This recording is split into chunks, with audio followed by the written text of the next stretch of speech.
Welcome back to Lostboys Cypher Circle, everybody. If you didn't know, now you do. This is the place where I, your host, bring artists of all kinds, whether they be poets or artists and artists of all kinds, whether you're painting, drawing, making 3D printing, digital art, whatever it is, rapping, music, storytelling. You want to just come on here and have a conversation with me. I have a whole show dedicated to that, separate from the live show.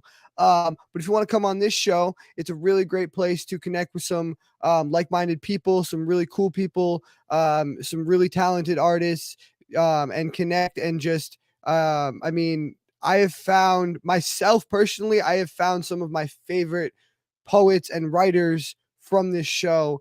And I have also met some of my best friends on this show.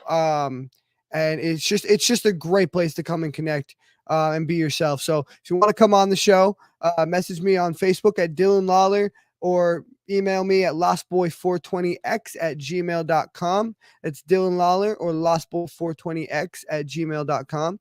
And make sure you go subscribe to us on and follow us on all the platforms. Tonight we are streaming live, and every Saturday night at 9 p.m. Eastern, we are streaming live on Facebook and YouTube. You can also go check out YouTube, TikTok, and Instagram for extra like 30-second clips. And then I will post the audio version of these live shows on Spotify, Apple, iTunes, Google Podcasts, Amazon Music, Audible, iHeartRadio, Pandora, and anywhere else you can find podcasts the following day. So make sure you keep a lookout for that. And that show I was talking about where you can just come on and have a conversation with me, it's called Deep Cuts.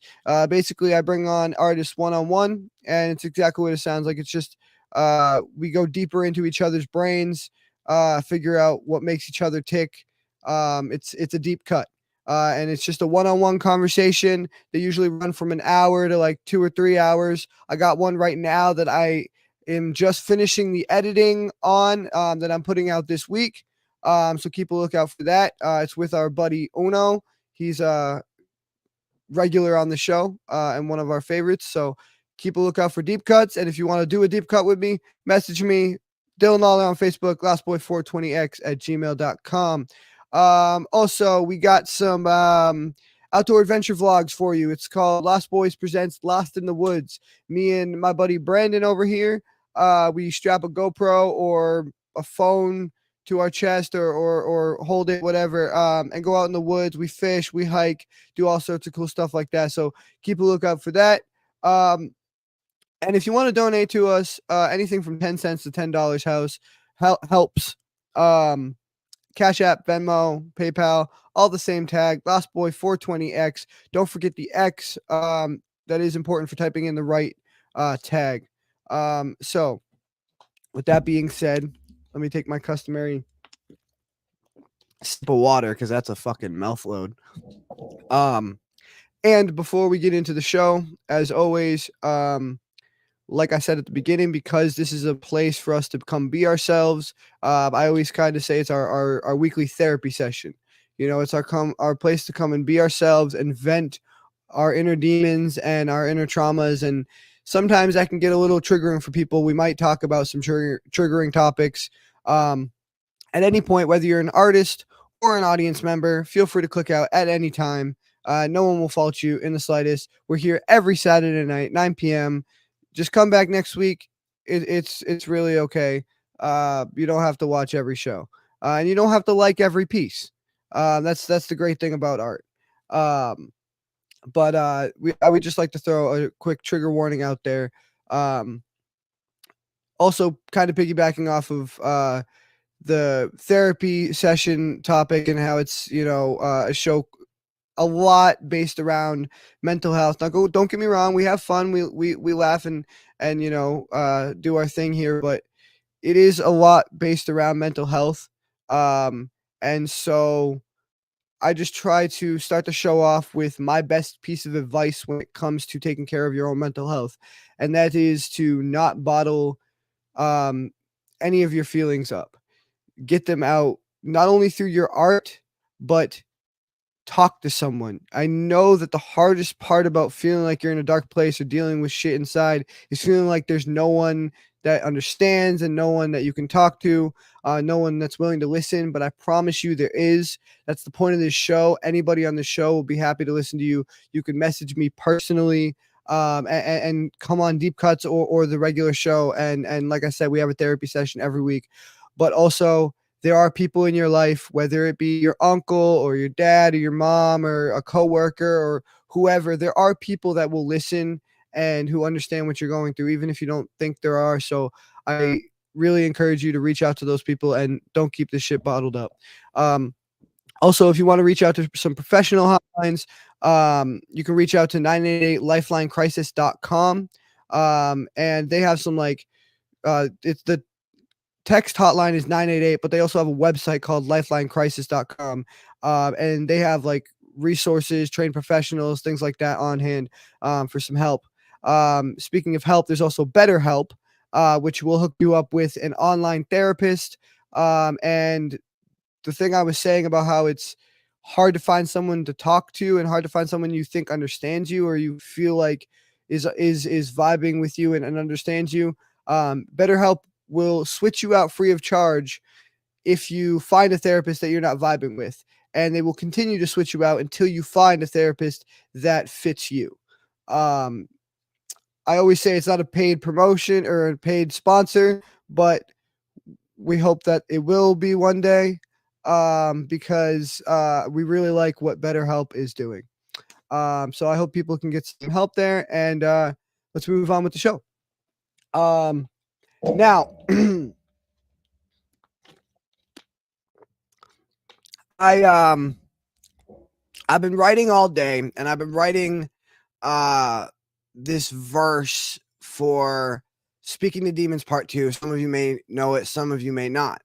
And I guess for those of you who don't know it, I will just do the first part. Though for me, I feel like I'm beating a dead horse because I feel like a lot of you have heard it, but I will do the first part. And then I thought it would be cool to show you the progress that I've made on part 2. A few episodes ago, I think I did maybe like the first verse or maybe part of the second verse. I'm not sure. But I don't usually do half songs or parts of verses. But I've been writing it all day. I'm really excited about it. I want you guys to see the progress.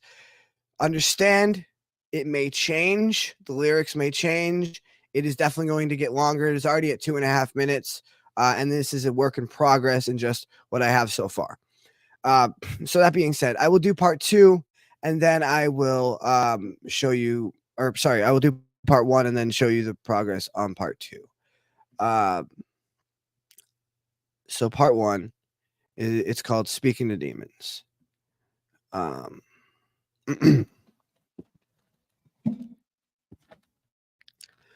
Listen up, Dylan. I'm talking to you. It's 3 a.m. and it's dark in our room. Go put on your coat and put on your shoes. Pull up your hood. Now let's walk in the moon. I don't know where we're going, but we'll get there real soon. You told me to sleep, but I'm just not in the mood.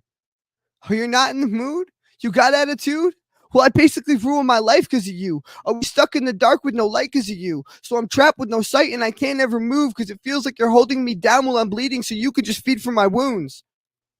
Me feeding on you? Nah, it's the opposite, dude. You're constantly feeding on demons and darkness to bring out the artist in you. Then you have the balls to blame all the trauma for bothering you? Be honest, you live for the drama. Why else would you let yourself argue with you? Well, I live for the drama. Well, that might be true, but you're keeping us spinning and stuck in this loop. You let the hate drive the things that we do. That's why we can't forget all the things we would do. And while I've got your attention and we're spitting the truth, let me just mention that you're who's to blame for the drugs and the booze. Tell me again. I don't follow. I made you pick up the bottle. I made you tip it back, sip it, and swallow. Don't give me that shit, bitch. We all know you're addicted to shit, and since you were a kid, you've been trying to fill it because your soul is so empty and hollow. It's empty of all the ones you pushed away because you keep us consumed by the anger and hate. And I am so dazed and confused as of late. So when we look at our girl, she just looks away, and her sister she'll barely ever speak to our face. So look in the mirror and see what you made. You made up our bed, and we can't go to sleep. See what I made? We did this together. I'm part of you, so you're not any better. Don't you dare try to blame me for the fact that your life has been splitting apart. I did what it took to get us this far. I fueled the passion in all of the bars and showed all of them who we really are. Now you're trying to tell me I took it too far and the things that you think are just getting too dark? Well, answer me this. What are you going to do when the demons are gone? Because no one wants to see you happy. They want all the scars. They want you to show them the cracks in your heart. You're not Eminem and you're not fucking Tom. Can you really handle this shit when the pressure is on?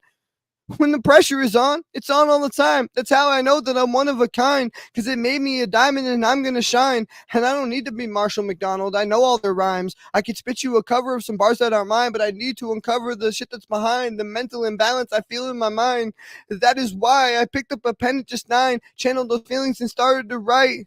That's why all of my dreams are now finally in sight. So I guess I did need the darkness to get to the light. There you go, Dylan. You finally admit it. You channel me every time that you're spitting. Even the parts that you spit in the song. You know it's my voice that's been there all along. So tell him I'm the reason you're not sleeping at night. I can see that you blame me, so tell him I'm evil and ruined your life. You can look in the mirror and get sick at the sight, but you know that you need me to reach to new heights. And that's the reason that's the reason your demons are winning the fight. So just deal with the fact that you're nothing without us, all right?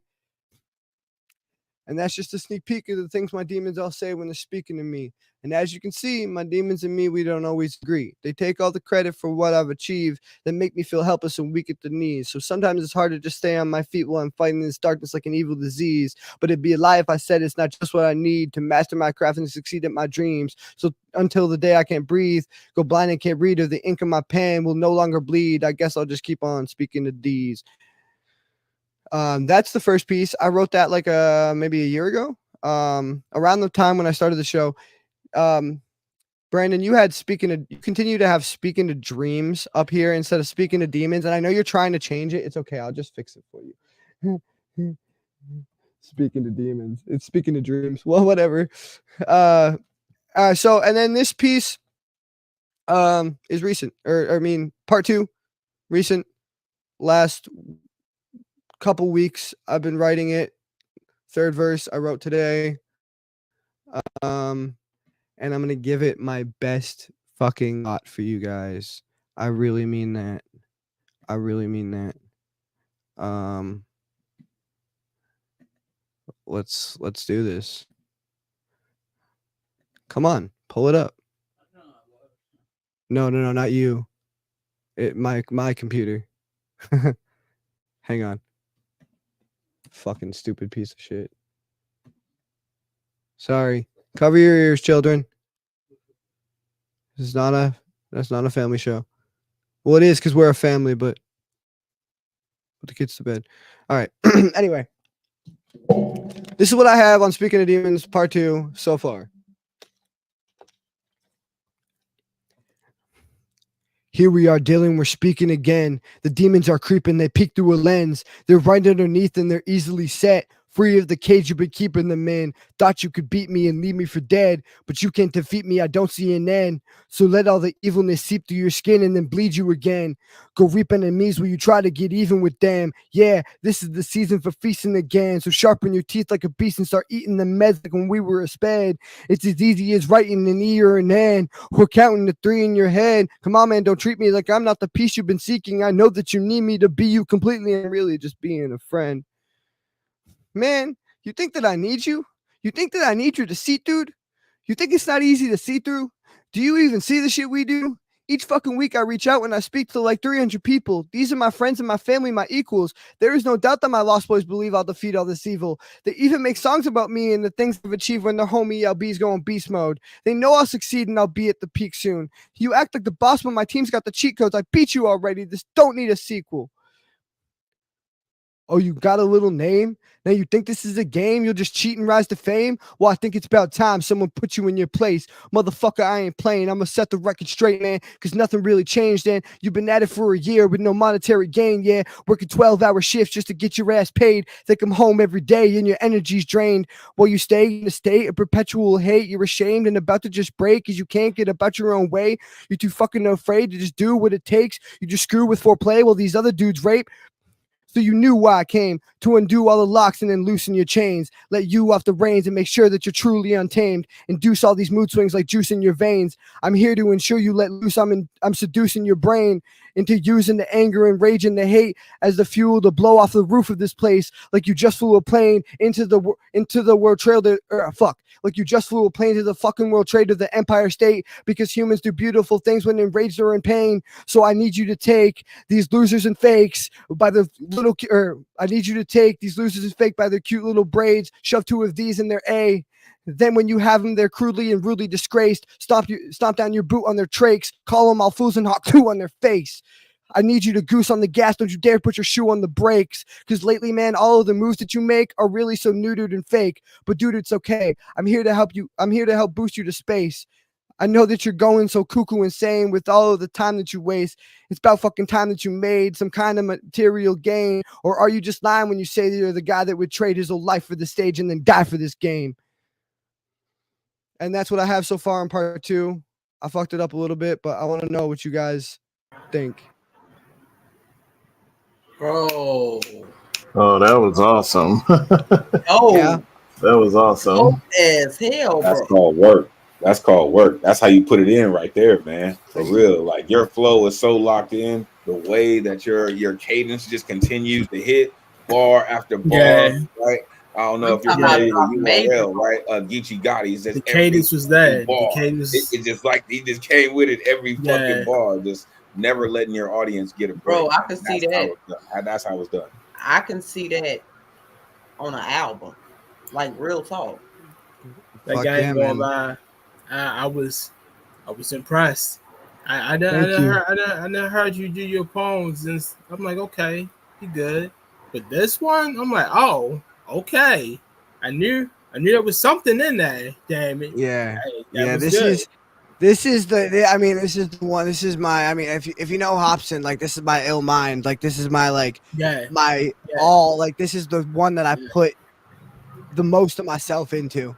It's always a and for all writers, we all could attest to this. It's always something when you write something on a more personal level that you're at your best day. You know, you can write your songs, you can write your shit, but when you tap into something personal, it's like you tap into like, this I could really do this shit. You get into that mode. So yeah, I find those pieces easier to spit in general, just because like they just flow naturally, right? You know, it's just me having a conversation with myself, you know, so it kind of just flows naturally and it just feels natural. That's why a lot of the times you'll see me like close my eyes for a second, because I'm just like internalizing, because I'm just, I'm here, but I'm also in here, and I think that's where the best pieces come from, when you're in here, writing them and spitting them. But thanks, man. I'm glad you guys liked it, and I can't wait till it's done and I can show you the finished piece. Cause my good side still has to reply to that ridiculously long fucking verse. That verse, it's a minute and a half. That one verse, that last verse is a minute and a half. I was like, all right, whatever, fuck it. You just made me think about, and I got to go in and revise my pieces. I got a piece where it's to visit with my therapist, but it's a 3-part piece. The first part is me getting to know the therapist and figuring out like why you not listening to me. But then the second part, the voices come out. They doing their own thing. And then it's like my third piece, I got this the biggest demon in my head that just starts to flare up. And like when I tell you he put me in a corner, and it's like, okay, what the fuck is the therapist supposed to be doing? You sitting here witnessing all this. Like, and in my piece I banged my head on the therapist's door just to end up with no outcome. I think I remember this. You did this piece on the show, didn't you? Mm-hmm. Yeah. I remember this piece. And I think that was one of the lines I commented on too. Was the yeah. Yep. Yeah, I remember that piece. That was dope.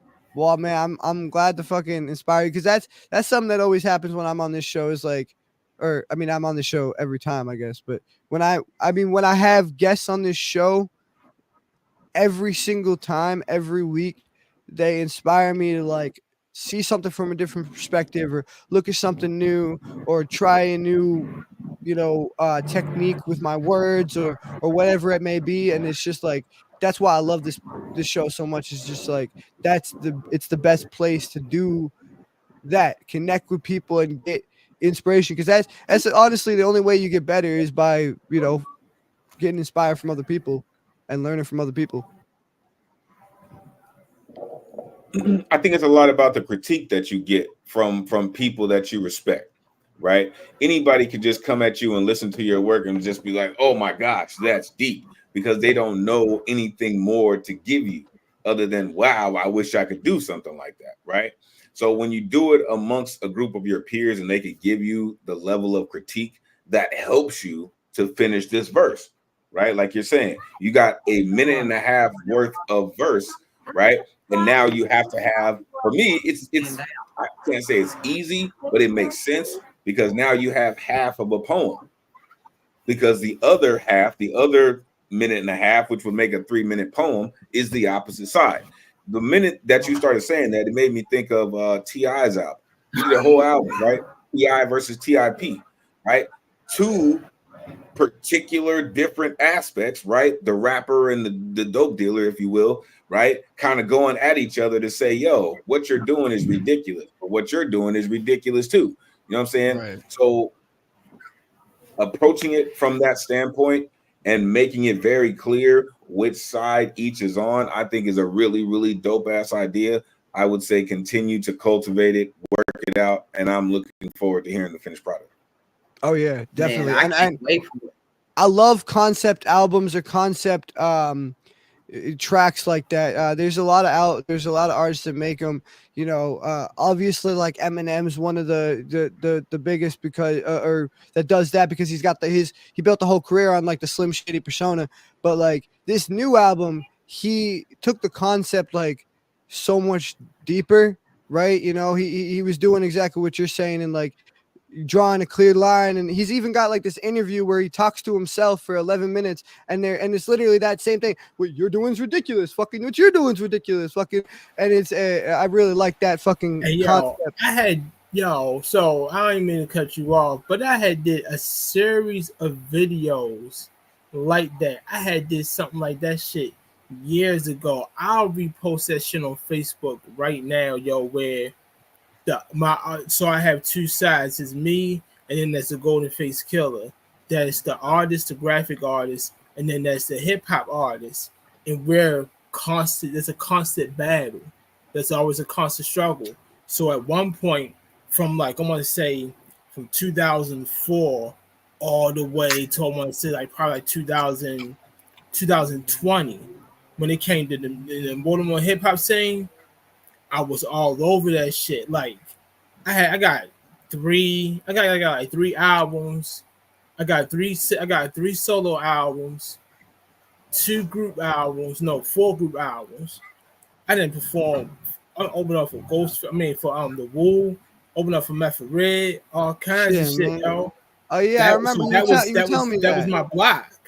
But then from the beginning of the pandemic, no, I want to say probably 2013 all the way up to now, my graphic artist side has taken off. I did logos, help people do clothing lines, and I had my artwork on billboards, all kinds of shit. My artist side is starting to take over, but ever so often I get that music itch. Start working on the music, start working on the project here, making a new beat there, but I'm still working on a clothing line. I'm wearing something that I did now. So it's like, yeah, dude, you always wearing your own hats too. That's fucking dope. What's yeah. yo, you want to take that off and push it towards the camera? Oh yeah. Oh yeah, this is my shit. It's mine. Yeah. So but I get it. But when it comes to Eminem, it's the Slim Shady, that side that was just more diabolical. But look what that shit did for him. He became Right. notorious for smashing on niggas.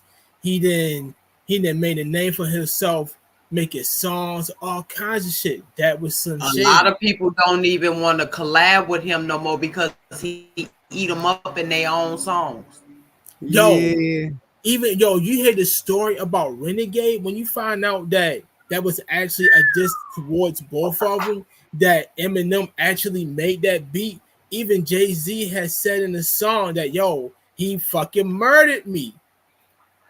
That was Slim Jay-Z said Shady, it. Jay-Z right? said it. But Who else? But then you have Marshall Mathers. Couple of people. Now you got, he's more sensible. He's more, conscious. He's more for the people. He's using his voice. The Right. dynamic shift now. Like we don't know this. We don't know this Marshall. So I get it. It was a necessary evil. One can't live without the other. It's definitely the whole yin yang. It's Yeah. like we all teeter on that gray line from time to time, man. Yeah, I get it. That's I know, yeah, I'll be that's some of my favorite concepts. I'll be right back. I gotta run downstairs and grab my grandkids' food. I'll be right back. All right, no problem, no problem. Yeah, no, that's I mean, that is one of my favorite concepts. Is the yin and the yang, the dark and the light. The Dr. Jack and eh, Mr. Hyde, Right, exactly. And that's why, I think that's one of the reasons I vibe so well with, Eminem's music, and it's also like, I think that's part of the reason I gravitate a lot towards like comic books too, is because a lot of heroes, whether it be like Spider-Man with his fucking Venom side, or Bruce Banner and Hulk, or even It's I funny. mean all of them are living double lives. They all have their That's a good segue. I'm glad you read my mind because I was about to say. So think of this concept. Since you know the Hulk, now for $1 million, what was the Incredible Hulk's original color? gray. Gray. There we go. Now, somewhere along the line, they changed it back to green. Okay, green was Hulk when he was more his Neanderthal. What happens when the bad side, the Hulk, merges with your good side, Banner? What color do you become?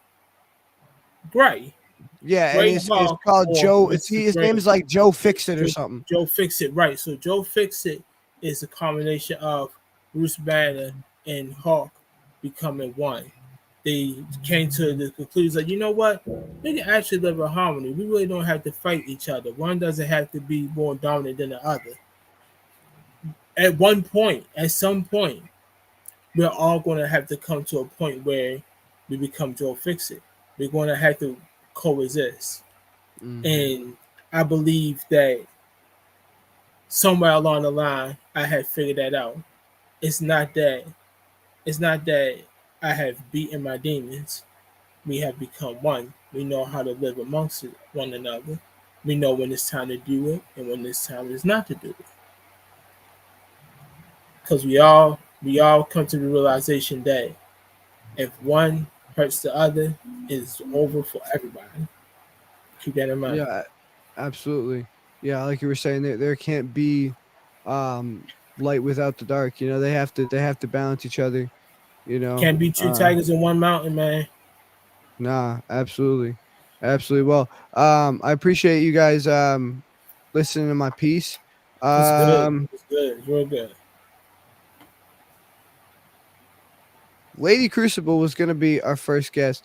You know what? We're gonna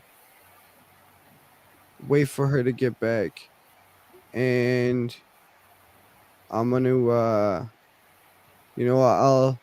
I'll introduce her, and we'll see. Hopefully, hopefully she'll be back.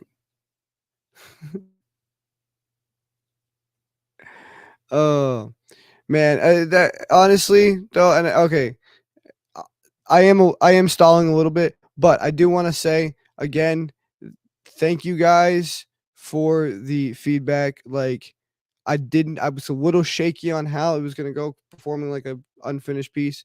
And I really, really, really appreciate the feedback from everybody. Um, that being said, um, y'all, most of you know, our girl, fucking computer. Most of you know our girl, Lady Crucible, or Nia Connie. Um, she's been on the show many, many, many, many, many times. She's one of the best, one of our favorites. And just, I mean, I'm again, I am blessed and honored to have so many fucking talented, amazing, awesome fucking people on this show and be able to connect with. I mean, just I mean, we were just talking to a man who has opened for Wu-Tang Clan. It, that doesn't get any fucking better, man. I meet the coolest fucking people on this show. I'll say it time and time again. And she is definitely one of the coolest. So everybody give it up for Nia Connie, aka Lady Crucible. She's a poet from Chicago. You guys can go follow her on Instagram at lady_crucible. Or subscribe to her YouTube at Poetic Priestess. And we got her back, so I'm gonna play her flyer and get her up here. I could defy death with the flip of.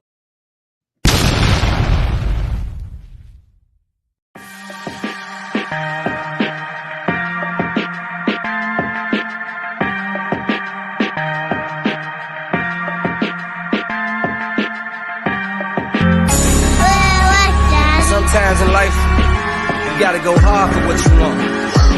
You wanna be successful, it's all about determination and being committed to your vision. Have faith, push hard.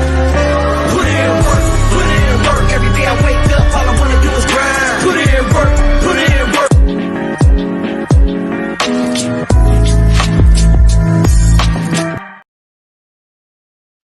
Hey, what up? I'll take a rip with you. What it do? What it do? What up? How you doing? Hey, I can't complain if I wanted to. Just Fuck chilling, yeah. you know, kicking it in these poetry streets. Yeah, definitely. I'm getting better at talking and stalling. I found something not only something to say, but something meaningful to actually say between in the time you were gone. You should have seen me. It was fucking it was a feat of brilliance. No. But no, man, welcome back. It hasn't been too long since you've been on here because, like I said, No, not too long. Yeah, you're one of our more frequent or most frequent guests. But I love being on this platform. Hell yeah, thank you. I appreciate it. It's my favorite family. You know, besides a couple people in my house. This is like, literally my whole world.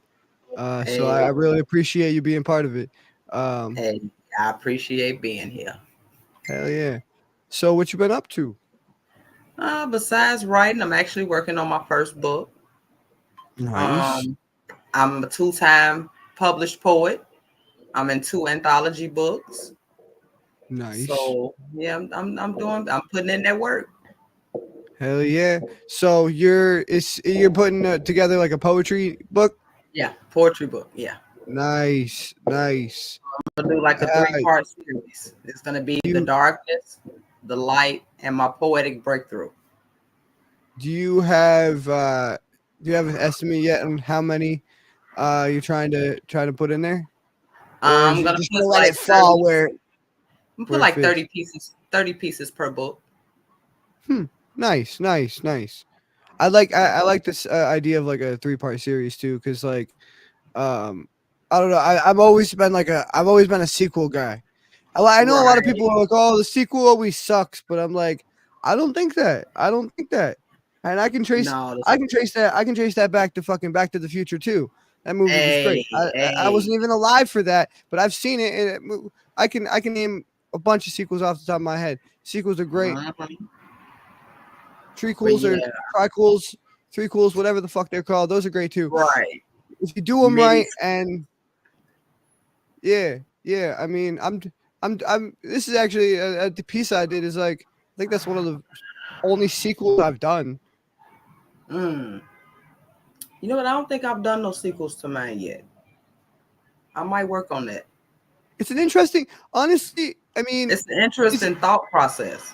What I'll say about that is the only advice I'll give you about that is it's got to be the right piece. You can't just try to, because people are right especially when it comes to the music industry. You can't just try to jam a sequel in everywhere where it doesn't fit. You know what I mean? Don't fit. And you can't just continue to try to keep doing either Fast and the Furious. Right. You can't just keep. You can't. You know, Home Alone didn't need. The second one was like. I barely took Home Alone 2, but Home Alone 3, you're fucking killing me, dude. You're killing me. Yes, you don't need to jam it. That's the advice I'll give you when you're right. Yeah, when you're going to do that, make no sense. Find the piece that speaks to a sequel that feels like it has more to say. You know, like this piece that I'm doing. This is just part 1. I'm working on part 2 now. When I tell you, I have some of the most amazing poetess friends that, really sit down with me and be like, so have you ever tried it from this angle? Or have you ever try writing it from it? Like I got challenged from this piece, My Inner Child Seeks Redemption. She was like, take it from a different angle. Write it from his point of view. It was like, what? And then I thought about it. And it was like, you know what? Because then it kind of gives them an insight of how it all led up. So here. Man. I really fucking love that. And to go back to what Elemental was saying, it's about the criticism you get. It's not always just about everybody cheering you up and gassing you up and all that shit. It's about the criticism you get. And all right, so yeah, that shit I just did at the beginning, right? And most people will know this. The first person I sent it to was Caleb. My man Cage C, the first person I sent it to, and I'll tell you what, I've gotten nothing but good feedback from everyone. And don't get me wrong, he gave me good feedback, but man, did he hand me my fucking ass when it comes to criticism. He was just all over me, and it wasn't like he wasn't harping on me. He wasn't being like mean about it. He was just honestly like, I love this piece and I want to see it improve. And like, so here's like, and it was suggestion after suggestion and like just his take on everything, but it was so great to like see his perspective on everything. And shout out to Caleb, shout out to Cage. He was like everything from the cadence to he's like, you could do more with this rhyme scheme and so on. And it's just, sometimes that's what you need, man. You just need someone to just give it to you straight. Push, that's gonna give it to you. We can get these all day long, and we can get the claps and the standing ovations all day long. But and shout out to Tender Miss. When I tell you she's amazing, she always tell me, show me your raw emotion. Because see, I'm the type, I'll write around my emotions. It's like, yeah, I give you a little bit, just a tad bit, a pinch. And I keep going else. So she like, no, come on back. Because see, now I need to know how you got to this point. But that helped. And then when I tell you it actually helped a lot to now, I have no problem in expressing how I feel or what my thoughts are or what I feel like at that moment. And it's like, I thank her for that, because it's like she found that key that I couldn't find to open my own lock. But it's like she guided me in that direction. Like, look, go this way, make a left, hit that corner down there. You look on the floor and it's right there. Mm-hmm. It's like, man, when I tell you, that's amazing that. as hell. You And need that friend, man. You need that yes. friend. You need that friend. Like that's a true friend, you know? Like that's And I mean that's I love the fact that she don't sugarcoat. She don't, well, she be like, no, I feel like you can add more to this. I feel like you're not putting your all into this. I want to see you put your, I'm here for it. I want to give it to me in the raw. So it don't do nothing but make me go back to the drawing board. Well, most people would be like, I ain't got time for this shit. I'm going to do it high. But then it's like when I sat down and thought about it from that standpoint, and it was like, now how am I finna do this? And I just sat there, I cleared my mind, which was another amazing thought, another amazing thing. She clear your mind. Just let it wander and just start writing. She told me that, and I let my mind clear one day, and it was like, wait a minute, I just wrote all that, and I wasn't even thinking about it. It just started to flow naturally. yeah, that's why a lot of my pieces, a lot of some of the best lines that I come up with them at work, right? Because I'm just focused on this physical task and it's just a routine and I'm not really thinking about that, so it just leaves my mind open to just wander and but I have ADHD, so I need something to do with my hands to focus my brain on. And so doing my job that I get paid for at work, like that keeps that part of my brain busy enough to let the rest of it just like come up with shit. And that's when I'll just be like, holy shit, like, you know, I did a whole work day and I got this fucking verse written. I was like I said, I wrote that verse today. We had to work Saturday. I mean, because we don't work on Monday for Labor Day. And this is one of those verses that like I was like sitting in the fucking truck and I on the side of the road and I was like, oh shit, I gotta write this line down real quick, or just like speak it into my fucking voice thing real quick, you know? Right. Like it was one of those days because when you're just focused and just doing your thing, it just flows. It clicks. Yeah, for sure. Yo, so let's get to this first piece you got. So the first piece I'm going to do tonight is My Inner Child Seeks Redemption. All right. I'll just drop myself out of here and let you get to it. All righty.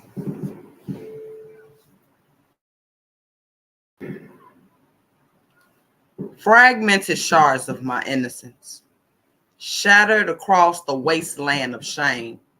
My inner child, once vibrant and free, now hiding in the shadows, no air to breathe.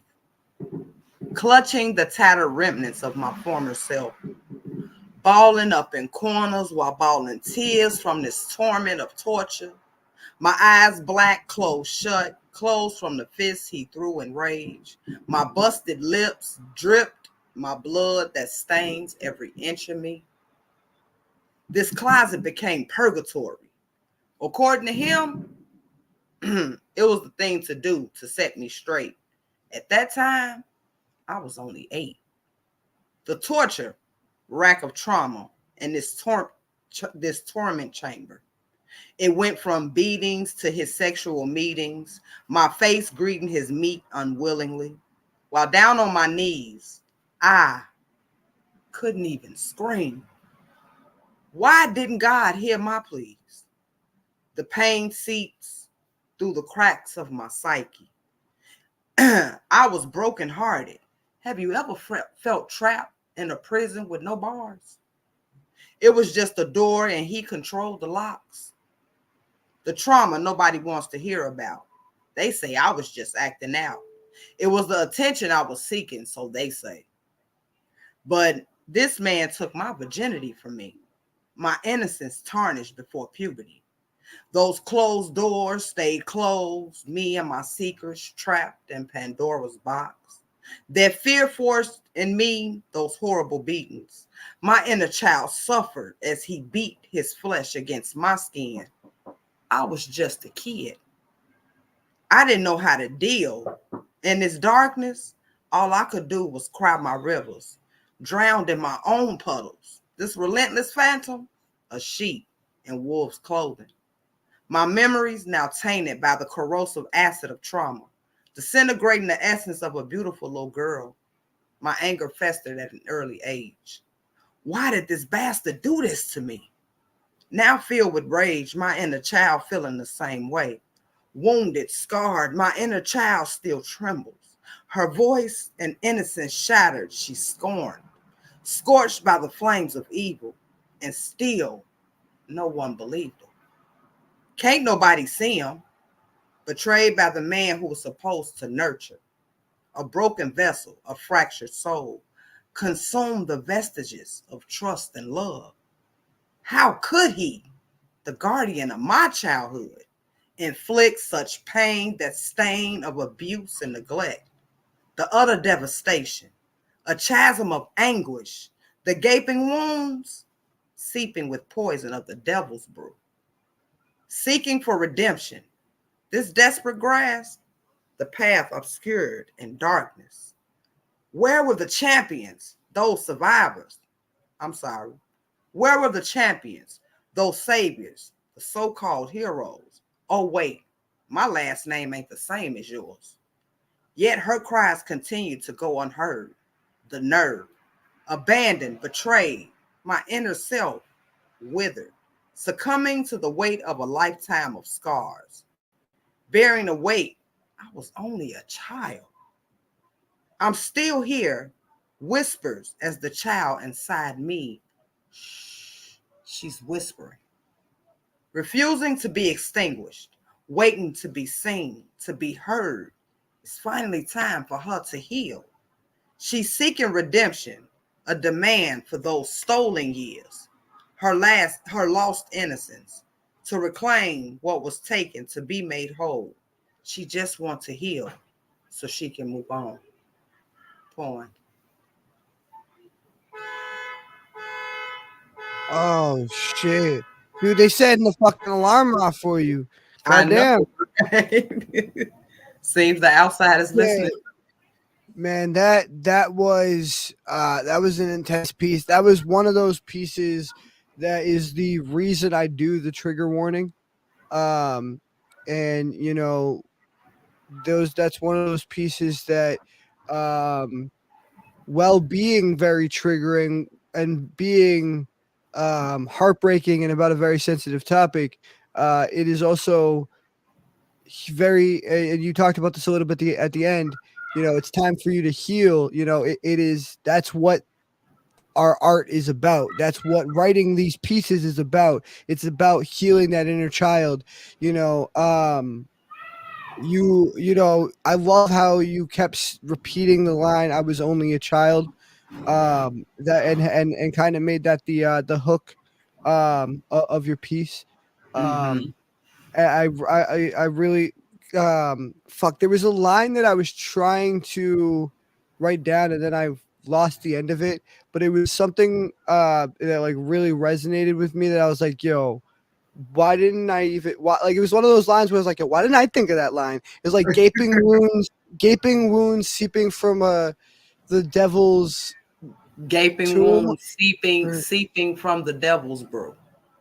From the devil's brew. Yeah, that I was like, yo, that fucking line was like, and the rhyme scheme on that is fucking dope. I also like the imagery of like your trauma being this corrosive, you said like corrosive acid, and it's like disintegrating the essence of your inner child. Yeah, yeah, you're like this trauma is like your Yeah, I really like the imagery of, you know, just every like thing that happens to you, and each you know time you get hurt or abused, it's just like another splash of this acid, and just your inner child just slowly starting to melt away. I thought that was like that was like super fucking powerful. Again, one of those lines where I was like, why didn't I think of that? Because that's like you know what I mean? Right. And also, you know, I liked how you said how you were trapped in a prison with no bars because you know, He what held. they say, He was just the what they door. say about sticks and stones breaking your bones and then words never hurting you is not true at all. It's actually the opposite. It definitely It's is. 100% the opposite. And an emotional prison is the worst kind of prison. And you know, when I said that, when I first read this piece, they was like, "Wait, did you just say trapped in a prison with no bars? It was just the door, but he controlled the locks." But they was like, "Wait, you ain't got no bars. Imagine a door that you can't touch, but he controls the locks." Yo, man, you got, Unlock and the that's door from the inside. How is he unlocking your door from the outside when there's no keyhole? yeah. And I love that you like you write poetry, but like as a hip hop and rap fan, like I just got to say you got bars because you write poetry, but you write it like rap. Everything from rhyme scheme to cadence to your metaphors and imagery. It's got everything that I have come to love and expect from a good hip hop track. You know what I'm And working. I've been hearing that a lot lately, and I'm really sitting here thinking about. I'm gonna sit here and write me a hook one day, and I'm gonna put some bars on the line. See if I can drop about a good 16, 17 bars one day. hell yeah, hell yeah. No, I know you can. I know you can. For real. I can't wait for that. But I'm gonna get these other artists up and see what they thought about your piece. Definitely. Uno, dos, tres. Trey, what did you think about Lady Crucible's piece? Oh, it was very visceral. I'll tell you that. The line with door with no bars. Oh, Lord. Yeah, I literally just said it and I forgot it. But having no bars, and I'm going like, what's holding you back? It's like freedom is right there. Reach out and get it. But then I said, not everybody can do that. Not everybody at that moment has the strength to just reach out and grab freedom for themselves. But So see, it's a prison with no bars. But we got to exactly. remember, it's just the door, but he controlled the locks. Mm-hmm. So I can't get out. Yeah, that's what hit me the most. Like some people, it's like someone will always say, "Well, just do this or just do that." But like, not everyone can do that. Mm-hmm. So it's like everyone has a plan until they metaphorically get hit in the face. Right. And Mm-hmm. then they have to remember and in here, you know, the person will ask, "Well, why didn't you just walk out the door?" At the time, I'm only 8. He's not Mm-hmm. letting me out. Mm-hmm. I like what you just said, and I've heard that a few times, but like that is a good motto to live by too. Everyone's got a plan until you get hit in the fucking face, because it's You literally definitely the way I live my life is the law, the or Murphy's law. Anything that can go wrong will go wrong at the worst possible fucking moment.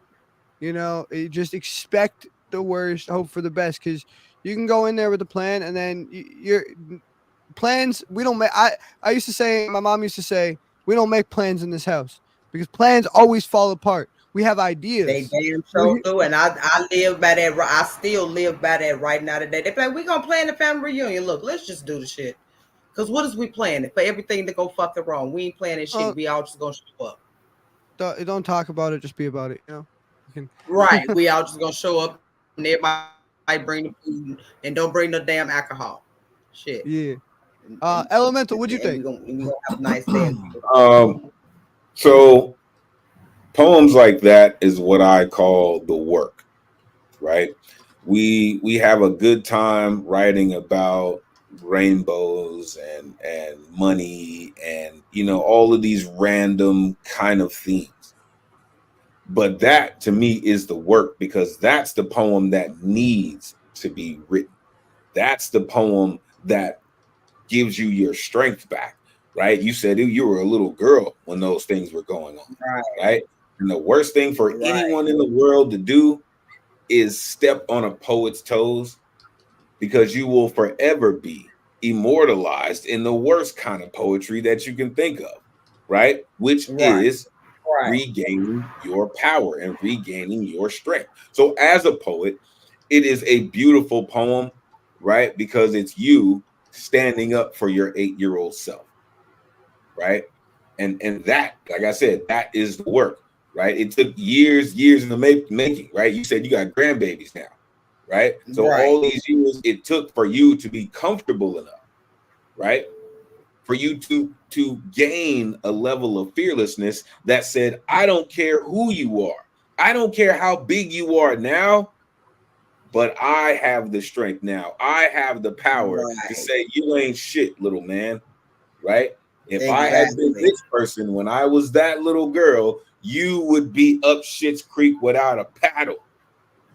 Right. But being able to do that and being able to converse with your friends and colleagues about a poem like this, right? It exhibits a level of vulnerability that some poets wish they had. It shows off a level of writing that's difficult to pull off in a traumatic poem like this. And it shows that you are now in complete control of the power that somebody tried to take from you when you had no control even over yourself. So I think it was an excellent poem. Mm-hmm. Yeah, I really like that. I like what you said about, you know, it's how you heal. It's how you take back your power.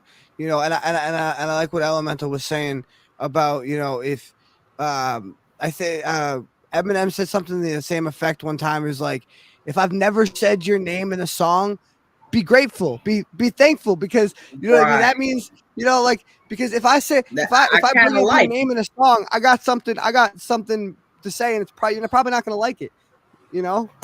Right. Yeah. Be thankful you didn't make the shit list, homie. For Yeah, real. exactly. Like, either you make the credits at the end or you make the shit list in between. And you don't want that. Right? Yeah. Because again, you could have easily done that, Lady Crucible. You could have easily started dropping names.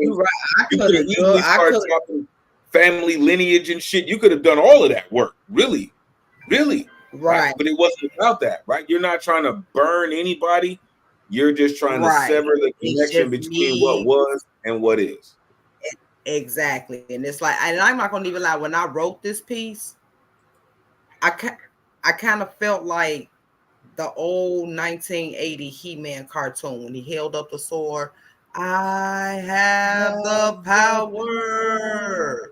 And it's like, man, it was like that burst of energy. Like, yes, I can be me now. I'm finally able to even be able to sit down and have a conversation with my inner child to let her know, like, look, you're not alone. We in this together.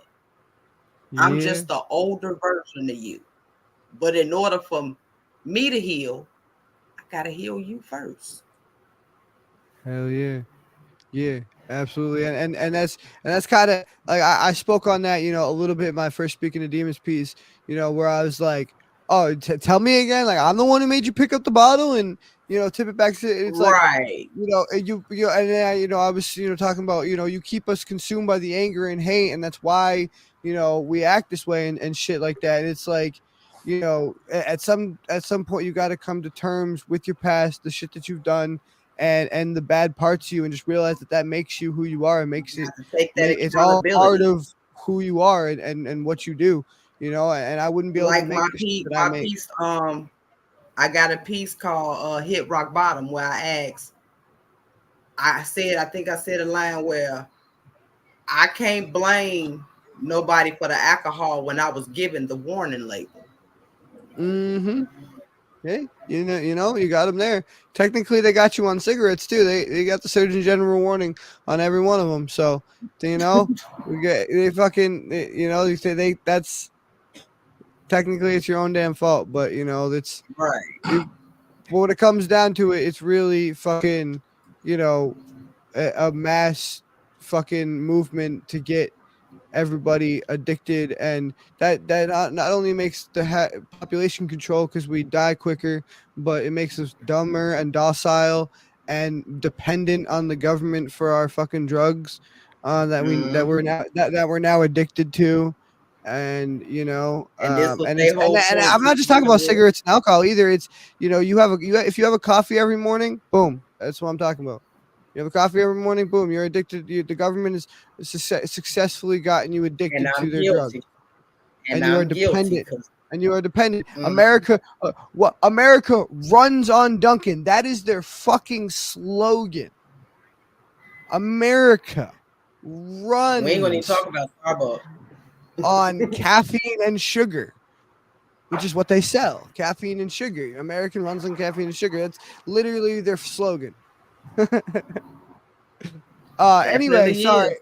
I kind of got a little off track. EXO, what did you think of her piece?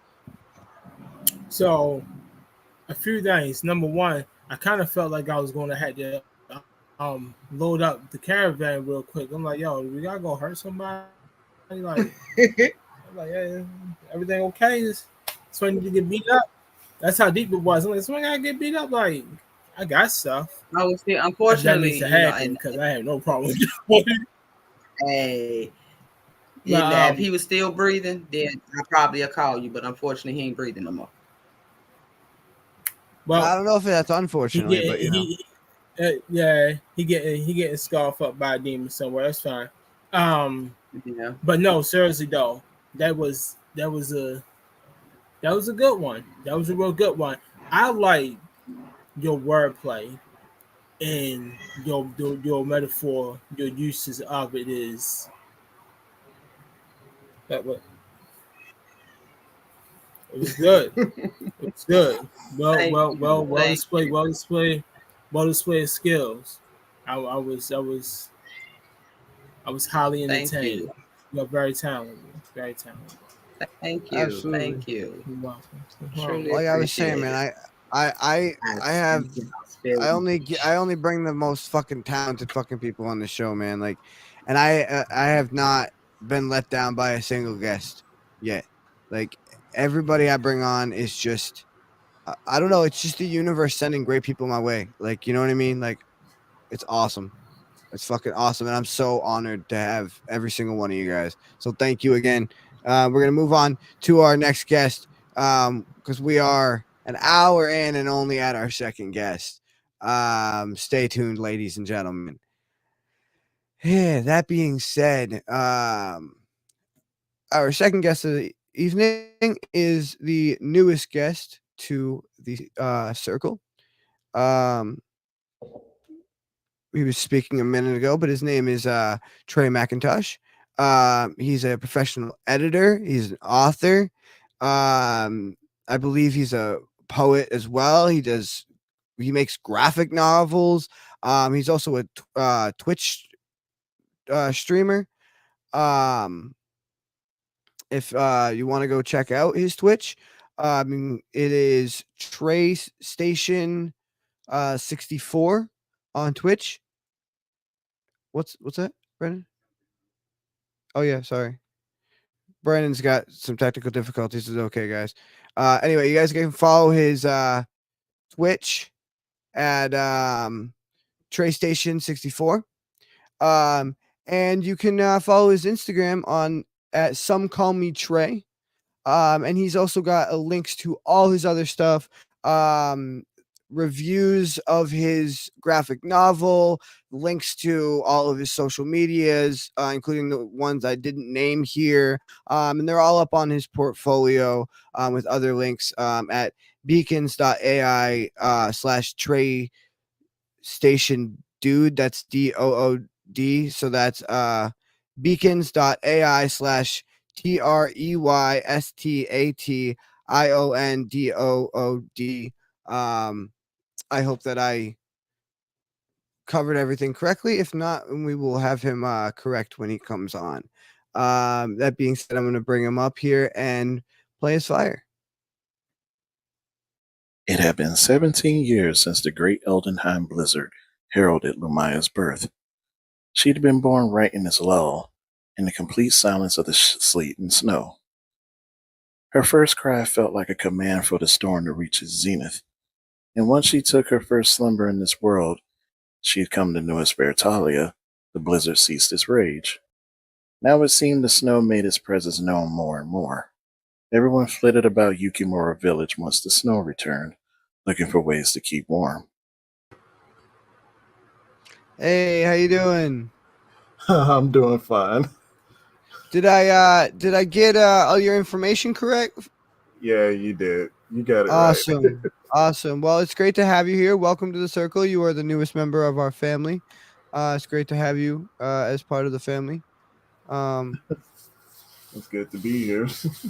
Yeah, definitely good to have you. Tell us a little bit about yourself and what you got going on, and yeah. Well, I'm an author, of course. I've been writing for over, I want to say, close to 20 years. About 15 years professionally. Uh, been working mainly in comics. If you ever heard of a graphic novel called Exogenesis, I was hired to write that. Um, so now I'm going for my MFA in writing so I can teach writing, and I'm focusing more on writing fantasy novels. Nice. Like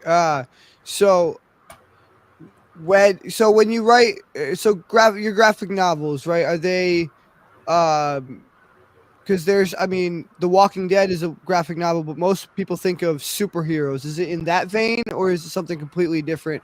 Like The Watchmen or you know Uh, it's a sci-fi. Let's say a sci-fi. Let's say sci-fi kickboxing story, and it's in the vein of say. Have you ever seen the movie Real Steel? Yeah, Yeah, I love it's that in the movie. vein. It's in the vein of that. Oh, that's really cool. That's dope. All right, cool. I'll have to check that out. And your fantasy. So, are you going into like medieval type fantasy or modern urban kind of stuff or what are you focusing on there? Well, one of the pieces, Hollow Fable, is urban fantasy. So that's like stories like Harry Potter or Shadowhunters or uh, what else can I say? One of my favorites that some people might know is the Dresden Files. Yeah, it's Um, more like the Dresden Files. Now that you say I'm that, yeah. big fan of the Dresden Files. Yeah. That's actually my favorite fantasy series, as a matter of fact. So I definitely and Harry Potter. You may name that too, and that's probably when I was 8 or 12 years old. I would have probably said that was my favorite series of all time. I tend to lean. Um, I very much like the modern stuff. Don't get me wrong, Tolkien's great. I love Tolkien. I love a good Wheel of Time. I like Wheel of Time. Stuff like that's pretty good. But no, I love the modern incorporation because you can incorporate a lot of the you know medieval elements still, if you want to, and just put them wherever you want. Um, Well, I mostly do speculative fiction, which is I'm always asking a what if question, then building off of that concept. Like that Hollow is Fable is I've always wanted to do something Halloween inspired because I've always liked the Halloween aesthetic when it comes to like fantasy, but not mhm. when it gets like super gory or graphic. It's more like the most I'll go is like Sleepy Hollow. Mhm. Well, when it comes to Halloween related fiction, um the writing process you described, starting with a question or a what if this, that is actually Stephen King's exact writing process. Every single one of his novels is based on a what if question. What if your dog came back to life? What if there was a clown that ate children? What if it was like I have this book called Stephen King on writing. He literally talks about how he writes. But that's the main thing that all his books are based around. And is the what if this and a lot of people in modern fiction have emulated his style or his process. So I mean that's tried and true. Can't go wrong with that. So you're not going Stephen King horror, right? I'm That going is more that. Brandon Sanderson. Ooh, okay. Did you know? Speaking of Wheel of Time, Brandon Sanderson, he was the one hired to write the rest of the Wheel of Time after the original author died. Yeah. A big fan of him. Big fan of him. I like the Mistborn series. Big fan I of it. I'm oh Lord, yeah, Mistborn, and I'm trying to remember the name of the series that Way of Kings is Stormlight Arc. Yeah, Stormlight Archive. Stormlight Archive series. Yep. Yeah. No, I unfortunately I haven't gotten into those too much. Man, those things are monsters.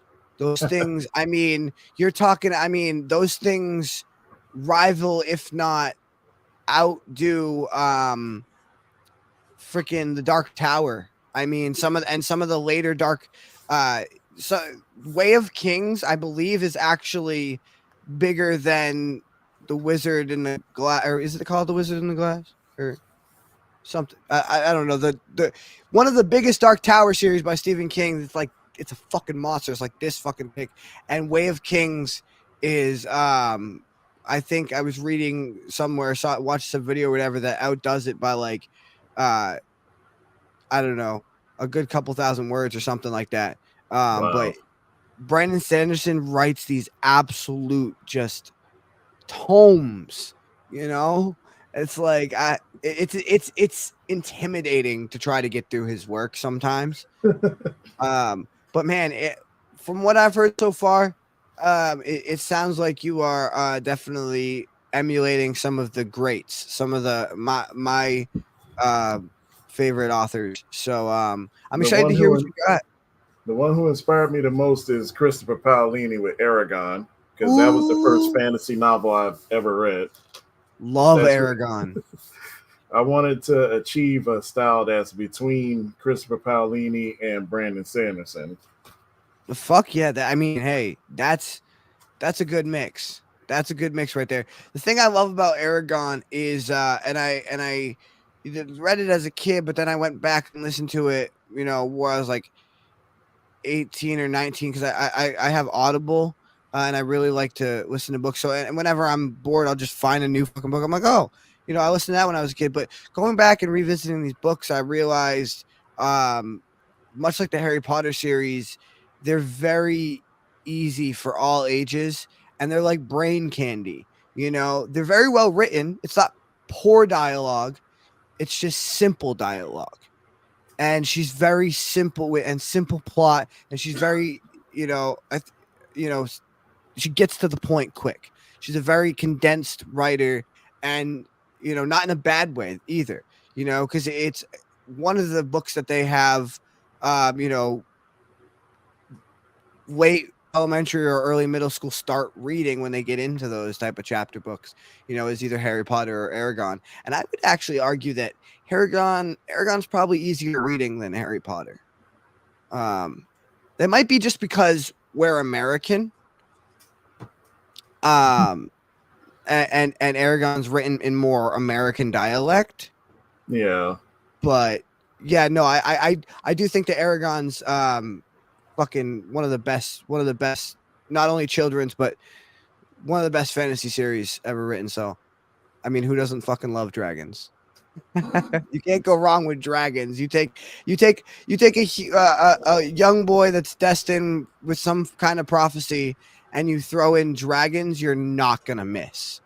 You're not. That's a fucking straight shoot.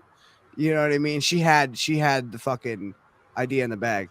Anyway, I'm excited to hear what you got, and because I, like I said, your influences are some of the greats. So, what is the first piece you're going to be doing for us tonight? It's from a serial that I'm writing on the website Substack called Hollow Fable. I did some reformatting of it so to turn it from being more Victorian London to urban fantasy, but still based in London. Um, Starring a protagonist named Pumpkin Oatsgourd. She's what you call an occultic, which is like basically a spirit detective. If you're familiar with Yu Yu Hakusho, um, it's basically an anime about a boy who dies and comes back to life to become a spirit detective, where he hunts down ghosts, apparitions, and demons. That sounds dope. That's what my hardest gripe with anime, and that's why I find it very hard to get into. Is it's like I read the description of these stories that in most of the anime that my friends ask me to watch or want me to watch, and I'm like, on paper, this sounds like the dopest fucking show ever. And then when I get it on screen, and that's not for all animes, but a lot of them for me, it doesn't translate. It's very hard, whether it's because the dubbing is off with their mouths, or because their faces just sometimes look just really ridiculous. To be like, oh, and like they're those big eyes and the fucking like like sometimes their faces look too ridiculous, and I just like laugh and can't really take it seriously. But it's supposed to, and like so I forget which anime it was. Maybe it was like Demon Slayer, but there was this one where it was like my friend was showing me this really serious scene, and this guy went to like, I don't know, power up and fight another guy or whatever the fuck he was doing, but he looked like he was taking a shit, and it's I think it's the animation and the dubbing that doesn't line up and translate for me to translate the story correctly the way it's supposed to be told. And that's a fault on my part, not anything they're doing. That's just me failing to you know um understand the artist's intention with the the animation and whatnot. Because it's also, a lot of them, they're made in a completely different culture, you know but as far as anime goes, storylines, some of the best I've ever fucking heard. Like, I mean, dude, and One Piece, the longest anime of all time. How do you even start to watch that?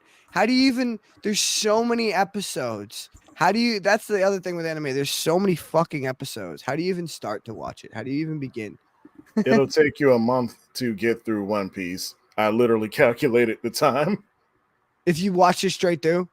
Yeah, if you watch from episode 1, and the episodes are in the thousands now. Jesus Christ.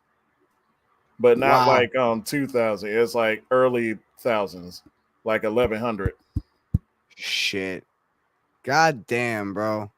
Well, man, again, also one more time before you do your piece, I will say you are not only writing, emulating some of the greats, but some of the people that make some of the longest forms of work.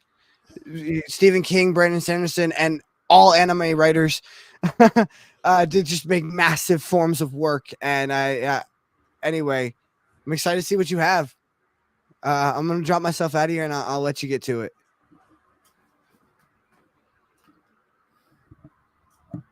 All right, so this is Hollow Fable. This is the opening scene called A Therapy Session.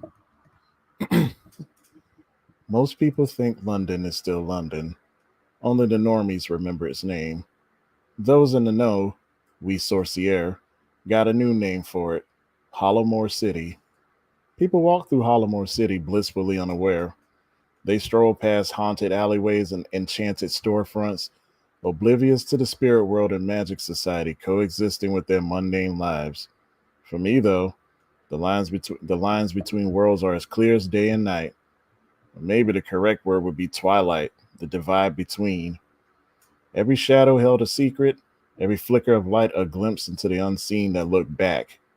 My eyes see it all, whether I want them to or not. I see the spirits lingering in the periphery, the echoes of magic that lace the air, the essence that pulses beneath the city streets. To the normies, Hollowmore is just London. Ignorance is bliss. To a sorcier, it's a battleground, a melting pot of magic and mayhem where the ordinary and extraordinary collide. The magic world doesn't just hide, it thrives in the cracks and corners, in the spaces between reality and normie logic. And here I am, caught in the middle, an occultic with a foot in each world. My name's Pumpkin Oatsgourd. I literally see dead people. I stepped into Dr. Callahan's office. The scent of lavender and old books greeted me like an old, uncomfortable friend. The room was dimly lit, just the way I preferred it. Natural light had a habit of making the unseen world shimmer and dance, and I didn't need that kind of distraction today. I pulled off my crimson tinted glasses and tucked them into the pocket of my trench coat before settling into the plush chair opposite his desk. I turned my face away. He doesn't need to see my eyes. No time to magic up a glamour. Good afternoon, Pumpkin, Dr. Callahan greeted, his voice warm and inviting, yet tinged with practiced professionalism. Afternoon, Doc, I replied, offering a tight smile.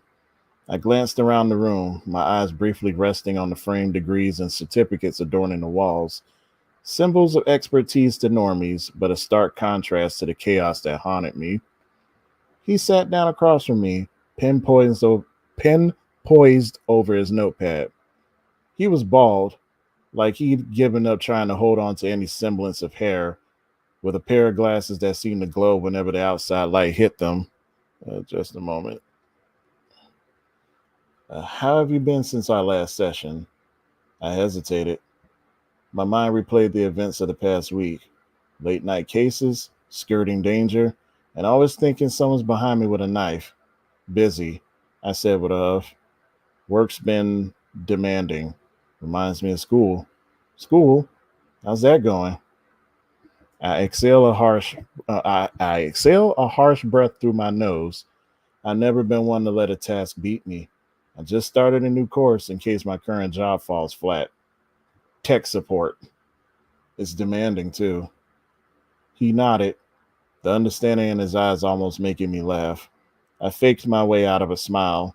There was no way he could grasp the full extent of what demanding meant for someone like me. But he tried, and I appreciate that. Intent meant a lot when action fell short. All right. All right. Anything specific you'd like to talk about today? He prompted, setting down his pen. I took a deep breath.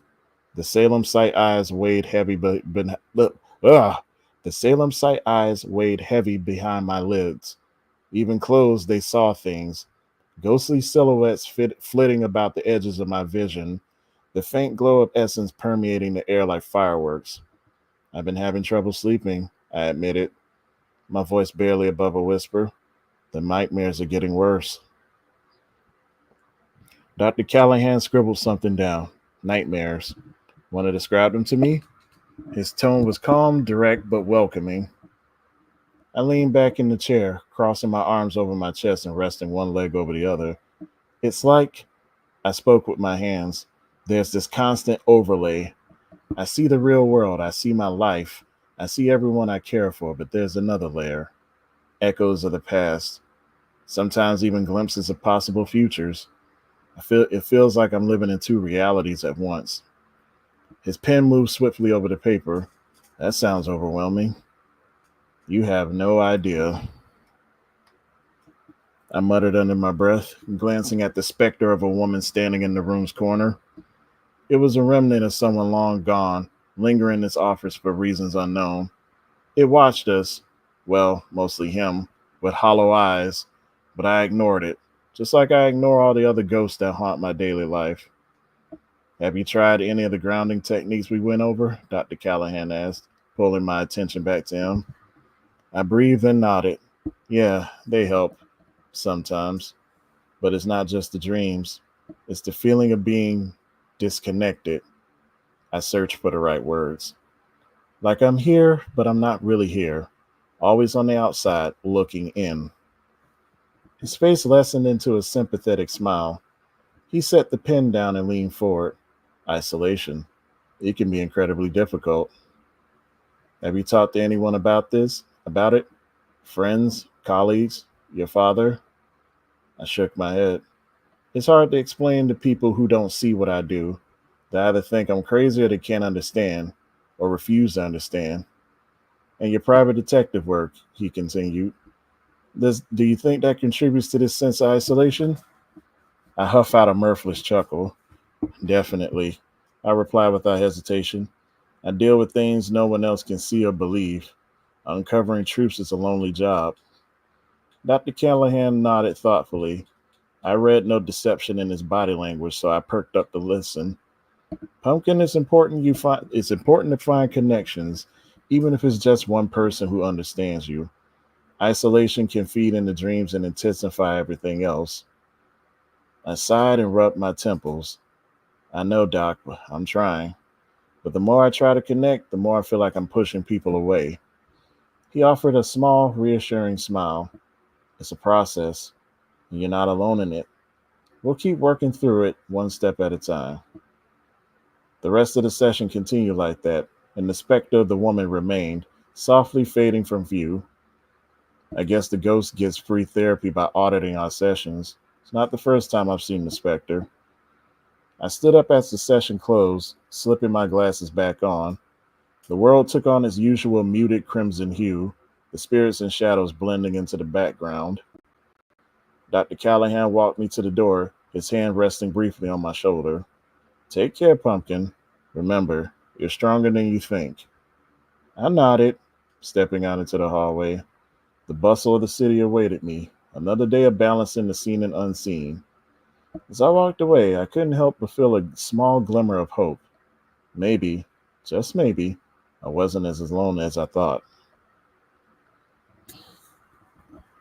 Damn, I really, really like that, man. The first thing I'll say is it was a fantastic fucking introduction to the world and to the character. You started off with the introduction of the setting and the world around you and set up, because the first thing you have to set up when you're doing an urban fantasy is, okay, how is the supernatural world going to interact with the regular world? How is it, and I love how you painted this kind of picture a lot like, you were saying like Shadowhunters or like Dresden, where it just hides in the nooks and crannies of the city. And then I love how you started it with the introduction of the world and then led into the introduction of the character. A lot of writers, and I won't say it's a mistake because some people can do it well, but I tend to think that it works better if you do it the way that you did it instead of introducing the character first.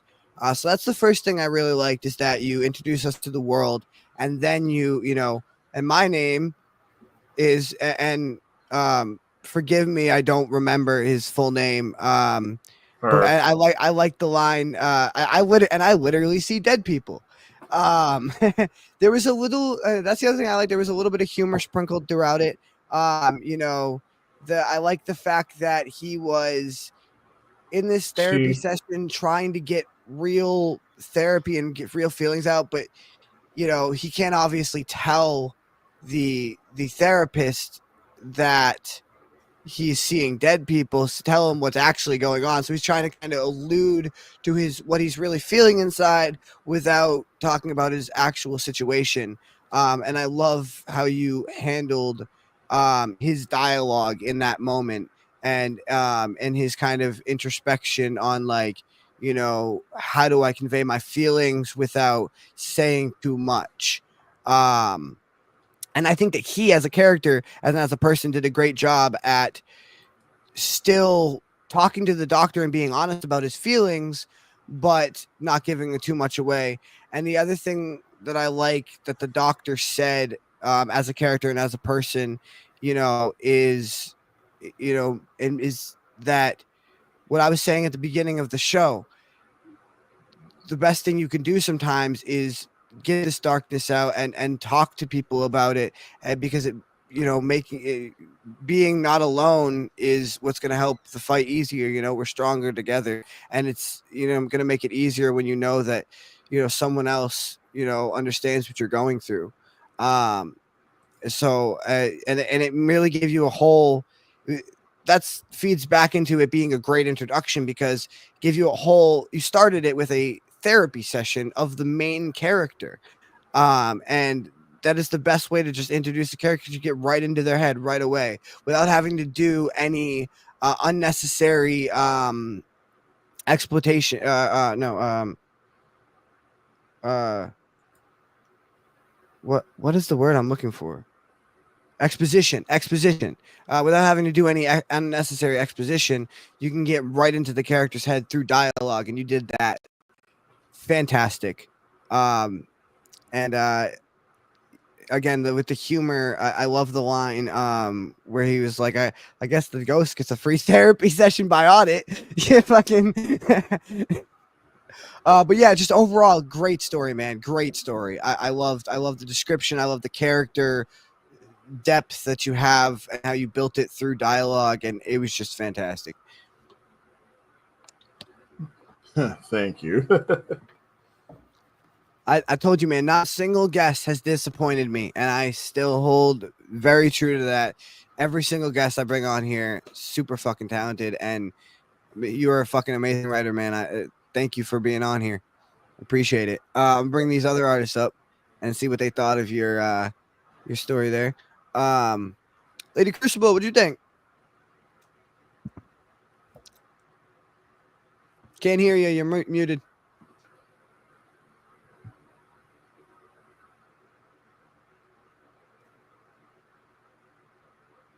Hang on, I got you. There you go. Okay, it's on my computer over here doing what the hell it want to do. You're good. I feel you.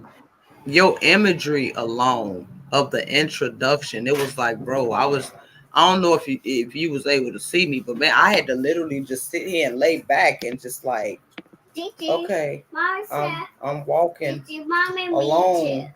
And it's like, okay, I'm in the world with you now. And it's like, wow. And just seeing it, it's like you can see it through your eyes. And it's like, that's amazing. That's just, yeah, I love the captivity of it all. That's just, yeah, just remarkable. Thank you.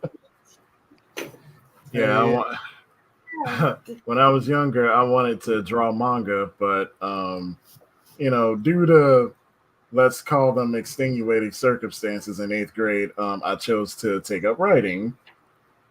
What? So I adjust my writing style to be vivid and descriptive as possible. Yeah, you definitely succeeded. The most important part about that, and when I was learning about that, is like you make sure, and I always go through a checklist, in my covering, scent, sound, all the 5 senses, and yeah, you did a great job at your description. I agree. Elemental, what'd you think? So, as a fan of anime, my son, shout out Mouse, he and I have been messing with manga for a long time. Fairy Tale is one that he's just like, I don't know if I could do that again, Dad. It's just too long. One Piece is one of those. I'm rewatching MHA right now. So I'm well versed in the anime world. Assassination Classroom is another one of those that kind of gives you the storyline of the character. And anime stories have a lot to do with character development, right? And so as a fan of those, you do get story arcs sometimes that are just about the personality of the character, right? It's not about big flashy scenes where some enemy gets, derailed, or, some magical power emerges or something like that. Sometimes it's just a conversation, like an anime called Odd Taxi, right? It's just a conversation of a cab driver. You know what I mean? I recently rewatched Cowboy Bebop. They did a live action on Netflix. I liked it. That's actually that's what got me into One Piece was the live action. I really enjoyed that. Listen. I'm a Cowboy Bebop fan. I watched it when it first came out. Right, I rewatched it a few times. Personally, not to give any spoilers, but it's not Bebop without Ed, without Radical Edward. You know, like it's so much to it. But I love how you really went into the details of your story, right? And it reminds me a lot of manga. And for the folks who don't know manga, it really is retraining your brain to accept these types of stories. Even when you have the physical manga in your hand, having to read it the opposite way that Americans read books, right? So you really do have to train your brain to think about the stories and how they evolve, right? So even you going down to talking about the degrees on the wall in the frames, right? It all goes into setting the tone, which gives you a sentiment of the character, right? Without the visuals, you need all of those details to give you time and setting and presence. Then you did a great job of that, really. Absolutely. And I mean, you do a great job at fucking your criticism and breaking down everything for artists. I really appreciate that your contribution to the show in that aspect. EXO, what'd you think? So I'm gonna be very transparent. I do like the whole. I'm a huge manga fan. If anybody need a good recommendation for Go 13, that's the shit that the series. See, the real ones know. The real ones know. I have the anime and the live action movies. Yeah, I guess I'm not let's a real go. Come on, go. Come on, yes, go. Yes, sir. Yeah. No, you told. Yes, see, look. The real ones. That is the professional. Come on, man. Queen B. Oh, come on. Listen. All that man do is kill people and smash. That's it. He get ass, cash, and kill. That's all. That's it. That and Crime Freeman. That's another dope. I have the OVA and the live action movie of Crime Freeman. I love heroic bloodshed. Yes. But the whole time I was listening to your story, I was listening. I had put on so RZA dropped instrumental album, but it's not typical. It's actually his classical album, and his shit was pairing up with your storytelling. So I had that playing in the background while you was doing that. I'm like, yo, this is a dope ass story. What the fuck? This is sick. I do think shit. Pumpkin would be a Wu-Tang fan, actually. There we go. See, and it's a nice descriptive writing. It's not the Dean Koontz descriptive writing. It's not long and drawn out. You get simplicity that's real impactful. So kudos to you, sir. Yeah, no, absolutely, and I like how you were saying, you know, your influences was Aragon, because that's one of the things I was saying I like about Aragon is, you know, her condensity and how she's able to make it simple. It's descriptive yet simple, and you do a great job at that as well. I agree. Fantastic story, man. Fantastic. It's great to have you here, and we will catch you again in a few minutes for your next piece. Sorry, guys, this is going to be a long one, but I'm having fun. I hope everyone else is having fun. We're going to truck along here for our third guest of the evening, which is my man EXO here, Exoskeleton. What doesn't he do is more the question you have to ask yourself, because he's into everything, man. He makes art. We're both digitally and physically. He 3D prints everything. He makes all of his own merch and everything from t-shirts to hats. And I mean, he combines the merch making with the 3D printing and makes hats with 3D sculptures on them. He's also an MC, one of the doper rappers that I've ever met personally. And certainly one of the best we have on this show. I mean, he also makes music videos. He directs and produces most, if not everything, for another regular on the show that we have, Poetless Shakespeare. Homegirl is another one of our best and brightest, and she's coming on very soon. Don't worry. I know you guys been missing her. She's coming back soon. And if you want to go check out her stuff that he produces or any of his stuff, that's on their YouTube channel, which is his it's Red Design, but it's spelled R.E.D.D.E.S.Y.G.N. That's Red Design, and it's on YouTube. You can go check out all the videos that he's produced and stuff like that. You can also go follow him on Instagram at Red Designs. That's RED_DESYGNZ. You can visit his website at I think it's Red Designs. I think I had it messed up in the type. Anyway, I think it's reddesigns.crd.com. Last time I checked. And with that being said, I'm going to play his flyer and get my man up here.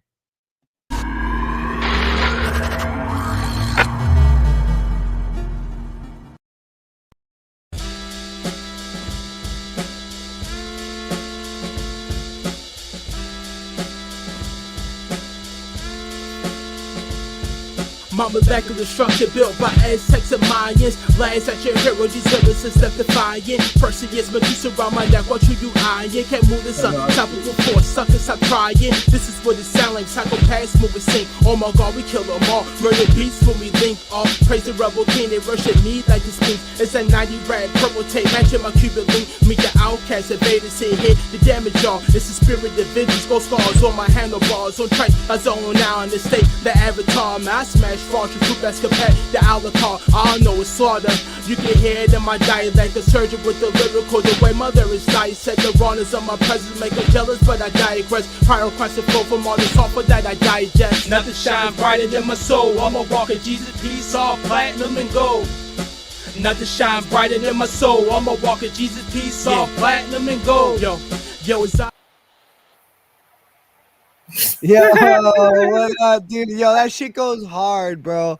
Thank you. Yo, you has anyone ever tell you that you have like now, don't quote me on this because I'm about to relate you to an artist that I actually don't listen to a lot of, but you sound like what I've heard from Nas. Like you're something about your flow has like something about not like Poison, for example, his song Poison. I don't know if you've ever heard that. I heard it. Yeah. That song in particular reminds me of Poison by Nas. Just something about the flow and the inflection and the rhyme scheme. And I mean that in the best way too, because Nas is a beast. Yes. Yeah, that shit goes hard, and it's like very old school, man. It sounds very fucking 90s, you know. Then there's moments when I get into like that right there. I consider that was like I was on some shit talking type shit. Like, you know, just some simple kind of felt like on some Lupe, you know, when he getting his little playful little. I'm just testing my lyrical attributes out on this one, but then there's more serious ones like this X Factor is excellent, exercising the exodus, expediting these elements past the point of what's relevant. Most niggas is irrelevant. This massive mind is intelligent. All he do is spit wicked shit just for the hell of it. The tremble at my dominance, amazing man is obvious. Tormental words from Arbalist, ain't nobody stopping this. Bringing the age of apocalypse, my sound way back to consciousness. Next year, nearest metropolis. It's time to roll out Optimus. Meet the tower Inferno. These champions remain eternal. My niggas are guards and generals. She just soldiers of colonels. The sound of a bomb must listen to the whistleblower. These bones ain't hollow, strictly fire and brimstone. Born apartment H, survival project like a weapon next. See Paul killer chest box to put this in your vest. One man army, all that power that he possessed. Lucky guess he finally figured out that we the best. Yo, dude, Brandon, how you doing over there? You still got your balls? Because I just got mine blown off. I just got mine blown the fuck out, yo. That dude, you got your shit is so fucking lyrical. Like like Nia was saying about my shit at the beginning, like, oh, I gotta go back and write, so I gotta go back and rewrite my shit. No, I seriously gotta go back and check my fucking bars every time I hear you. Every time I hear you, I'm like, God damn, I gotta go check my shit because you just come with such a fucking lyrical intensity. Like, you are without a doubt one of the most lyrical artists I have ever met. I mean, that is just absolute insanity, bro. You Thank just fucking. This shit took work though, yo. Like I listen to it's the people I listen to and I study my ass off. Like and remaining humble too, yo. There's MCs. I know MCs personally, yo, that I know I'm good, but these niggas will chew me up. And I have zero issue. Excuse me, I have zero issue admitting that. But just to be able to hold the torch, or some of these niggas will tell me like, no, yo, you can hold your own against me. I'll be sitting back looking like, okay, if you say so, bro, I appreciate you, because man, you are titan in these streets. I'm a little dude compared to some of the people that I look up to. Like, of course, Right. it goes without question. I am definitely Wu Killer B. I am heavily tatted by the Wu-Tang Clan. Like, I've been listening to them since '93, since they first came out. Like, I am a fan. That's like, yo, they are my favorite. Like, I actually performed Protect Your Neck with Ghostface. I did Method Man part. That shit was 100% the highlight of my life. Like, I could send a video. It's a crappy ass video. The person who recorded his phone was horrible, but that shit fucking happened. I have If anyone still had their balls, you definitely just blew them off again, man. Protect Your Neck with Ghostface. Yo, Dude, that had to been for a minute and a few seconds. How long Meth verse is? I was an unofficial Wu member. That like, yo, you was part of Wu just for a split second, and I'm fucking happy with that. I mean, I'm fucking happy with that. That's you were it. part of. It doesn't fucking by an inch or a mile. You were fucking part of the fucking Wu-Tang I was there. So I mean, it was an awesome and humble. I took a picture with I feel like that gives my show more clout. Having you on here now, just because I mean you performed with the fucking Wu-Tang Clan, man. That is just like, as a huge fan, like that's like a starstruck I'm moment. a huge fan. Like I'm just a fan though. That's I don't crazy. know these niggas personally. I can't call them like, hey, go. So I need to feed. No, it's none of that shit. No, I'm not. I'm a fan, literally. Like, I have a picture with Jizza and he signed a portrait that I drew of him. That's you're not just a fan though. You're recognized. You're recognized as a peer. You know, you're recognized as an equal on some levels. You know, and that's like your fucking talent, bro, is through the fucking roof. Oh, like, I mean, you try to do something with this shit, man. Your lyricism is insane, and that's not even to talk about get into your art shit that you do, but I mean your fucking your flow and your technique, just everything. I could go on and on because I say this every week. I'm a word nerd. You know, I'm one of those guys who half the time I'm listening to a song, you know, because I'm just jamming out or I want to, you know, tune out the background or whatever the fuck. But the other half of the time, like I straight up listen to songs like they're fucking homework. You know, yeah. I put on a fucking, you know, like Eminem record like it's a fucking like study hall session, and I'm like, you know, sitting there breaking down and like because I feel that the better I get at understanding other people's work, the better I will just subconsciously be able to work those skills better on my own, and the same way I heard Joe Rogan talk about how in boxing, what artists kind of do, they watch videos before the fight, but they also spend the first round or two just sizing each other up, and what they're doing is they're downloading their move sets, their patterns, whether they telegraph their hits, what foot they step with. They're downloading all that into their brain, and that's why people watch their opponents' videos, fights, before they go to fight them. And I feel the same way about music, or even I say used to because I haven't gotten to it in a year or two, but I fantasy and sci-fi as well. I try to not only absorb but excel and exceed my not my competition, but my idols. On one hand, they are my idols, and then they become my competition, right? Because there's that side of you that's like that hungry side of you. You know what I mean? You got to have that hungry side, that just wants to fucking eat everybody and just stomp on everybody, because that's the only way you're gonna fucking make it. And but yeah. Yeah, I can dig it though. Like and this is actually a crazy segue into my first piece that I want to show, and I actually decided I might get in trouble for this later on. I don't care. I don't even remember if I even showed this particular piece. If I did, then sue me. I just I got plenty of shit to show. If not, then this is just gonna be a fresh take. So a lot of things people don't know about me. One of them is, yes, I am an MC, but once upon a time ago, I was very notorious for being a battle rapper. I have a couple of dubs under my belt from some bodies that I've been caught with different MCs, and I have made a certain name for myself because of the clip, the couple of wings. I didn't embarrass some people, man. It was bad.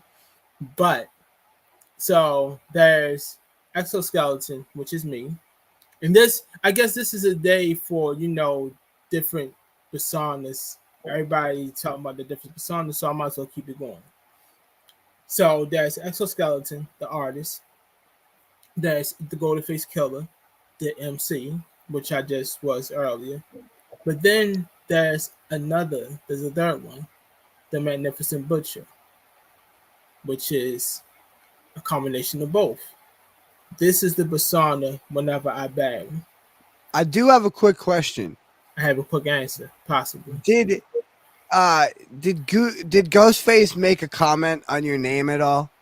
No. Because I mean, correct me if I'm wrong, but it's very clearly inspired by his name. I kind of figured that was definitely not intentional. Like I did not. I ain't like, oh, I'm just gonna make the Ghostface it. No. I literally it was like literally one day. I totally even forgot like Ghostface was the first thing from my mind. That's kind of crazy. It was kind of crazy that. Yeah. Huh? I was just saying it's kind of crazy that like they're not only you're like the people you grew up listening to and your idols, and then you got to perform with them, but then like you have such a similar name. To the artist you got to perform with. Like I feel like that's like a fate kind of thing. That's the universe just like aligning. Right. And so this is the persona, and I'm gonna break down the whole imagery. And again, that I don't even care. Let's just fucking go ahead and do it. What's it called? So this is called the Magnificent Butcher. So I changed it. This was originally Power Control Chaos part deuce, but I decided I'm going a different route. So this is the Golden Face. I mean, my fault. This is the Magnificent Butcher. Okay. Magnificent Butcher. All right. So Windows. There it is. Shit. There it is. So, I don't know if anybody can see it.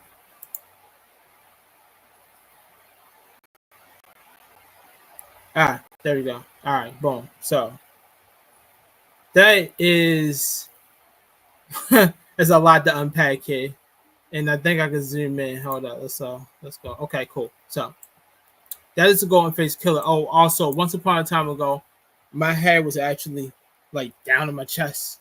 Unfortunately, I have psoriasis and I had to cut my hair. But my hair was actually longer. So we got the golden face killer.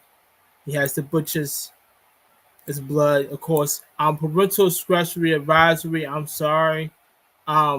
This is not suitable for work. I'm sorry. If kids is out there, I wholeheartedly apologize. Trigger warning, all that good shit. Yeah. I hope this don't. Yeah, sorry. But yeah, that butcher. That is what you're seeing. Okay, there's a lot with this. Okay. Clearly there's a goal. This imagery has multiple meanings. Okay, you know how people call themselves the GOAT? Okay, now, now, once upon a time, if anybody knows anything about religion, they used to do what with goats? They used to sacrifice them. Magnificent butcher your goat. The head is just a head, but that's the whole picture. So this is me in my most violent state. This is me in my most I don't care who you are state. This is me in my you say something stuck out of your mouth and there's a ill moment that I don't approve, I remove you and everything that is involved with you. That is who this guy is. So there you have it. The Magnificent Butcher.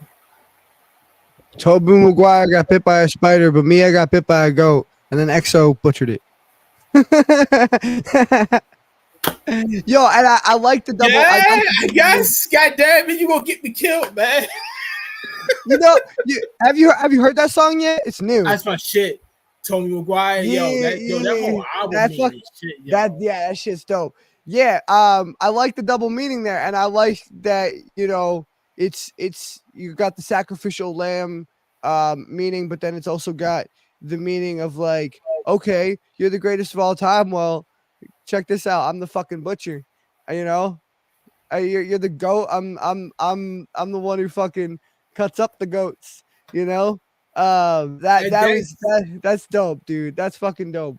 That is, I'm sitting over here thinking to myself like, that has to be one of the most brash and gutsy pieces that I've ever put together. Like the fact, I'm not saying this in a bad way to down myself, but I'm glad I'm like subpar kind of known, because if I was global with my shit and people seeing that is controversy waiting to happen.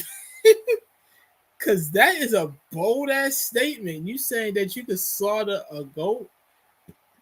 That's fun, yo. That, I mean, it is, yo. And I love the imagery. I really fucking you met Skedaddle, right? She came on one of the shows. Yeah.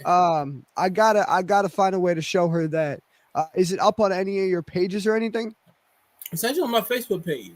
Oh, okay, cool. I'm gonna show her that because she would fucking love that, man.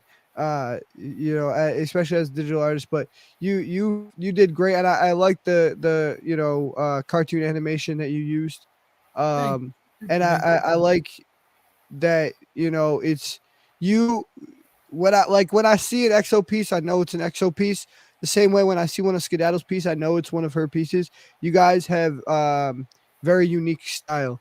And I like, you know, just the same way with the hand graphic that you came on with last time or whatever, you know, it has this particular stylized artistic approach that you take. Yeah, I mean, you're just a fantastic artist. I can't say. I can't say. I'm turning it around. I'm turning you around. made that too? My background, yeah, my wallpaper. Look, I'm turning around, pointing toward this shit like it's like right there. No, it's in the digital space. Damn you. Yo, I mean, dude, everything that you fucking make is like eye catching and like, you know what I mean? Like,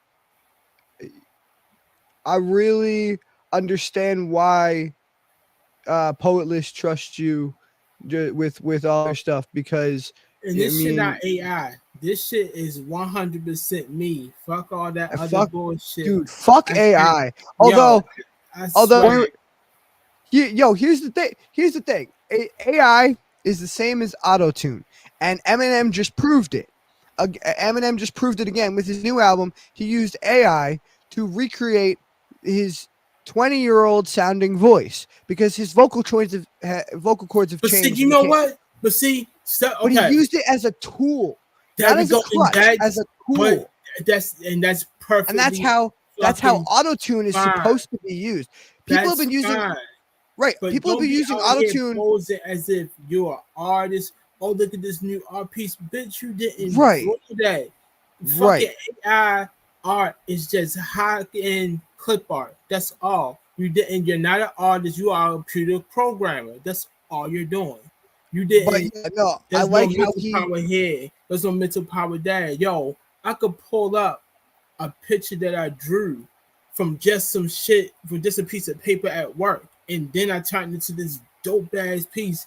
Nigga, AI ain't gonna do that shit. It's a piece of shit. It can't. And AI can't create the emotion that's behind art. The either. Artwork is soulless like shit. It's soulless like fuck. Absolutely. Soulless and empty. It's just. It's now you using you using it now. Okay, if I feed my artwork to it and I use it to help me, like, all right, I'm working on a new character and I need to see different concepts of this character. What's different ways how I could draw it? If you're using it to speed up your designing process, that's fucking dope. Do that. It's a tool. But if you're trying to steal and use other people's artwork and saying like, oh, I drew this and try to pass this shit up as some real ass artwork, you and the person who created it are a piece of crumb shit. That's exactly what you are. That's exactly how I feel about it. And I've been saying that about auto-tune for years. When all these rappers with the prefix "lul" in front of their name came out with the auto-tune dial turned up to 100, turned up to fucking 100, and they all sound like that like bubbly.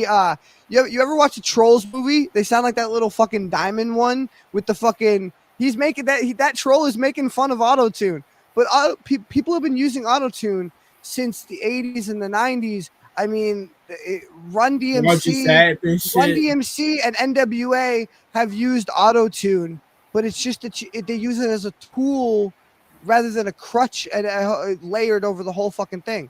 And I like that Eminem used AI as a voice modulator. He wrote all the shit, he constructed it, he spit it into the mic, and then he just used AI as a voice modulator to make his. And that's. I'm sorry, I keep getting distracted. It sounds like a goddamn war zone going on out there. Jesus, what was that? I didn't actually hear anything. You must have a good mic. Oh shit, I do. It's a condenser. Well, it's my camera mic. Oh really? Damn. Yeah, no, I didn't catch anything. Oh well, fuck it. Well, but yeah, that's my first piece. Unfortunately, it might be my last piece. I just realized what time it is. No, I feel you. It has been a long show. I did not expect it to run this long, but that's all right, man. If it's your last piece, that's cool, and we will catch you next time. But real quick, I'm gonna see what these other artists thought about your piece. Trey, what'd you think? Ow. Oh no, Lady Crucible fell asleep. It's all been good. Been a long day for everybody, guys. It's fucking late. I worked all day. I'm getting sleepy. Let's wrap this up quick. I just want to say, EXO, you are amazing. I literally have a project that you would be perfect for, since you're basically affiliated with Wu-Tang Clan. I have a project that you're actually two projects that you're perfect for, Oh man. but just I said finally somebody came to kill these so-called goats. I did you listen. Well, right now, yo, what in the flying fig Newton is going on? It sounds like I need to get my swords together. What the fuck? Good lord. No, but so right now I'm actually just got finishing up a 100 3D printed masquerade ball mask order. So I'm doing like the final tidbits with that. Um, Sometime in summer 2025, I will be available because, like, literally in the beginning of 2025, I'm working on a clothing line, which I have on right now, an album, and music videos. So yeah, God damn, bro. yeah. Like this is literally like this shit that I'm doing next is my last hurrah. You know who Michin is from WWE? If anybody watch wrestling, Yeah, okay, yeah, yeah. she was actually here uh August 22nd, and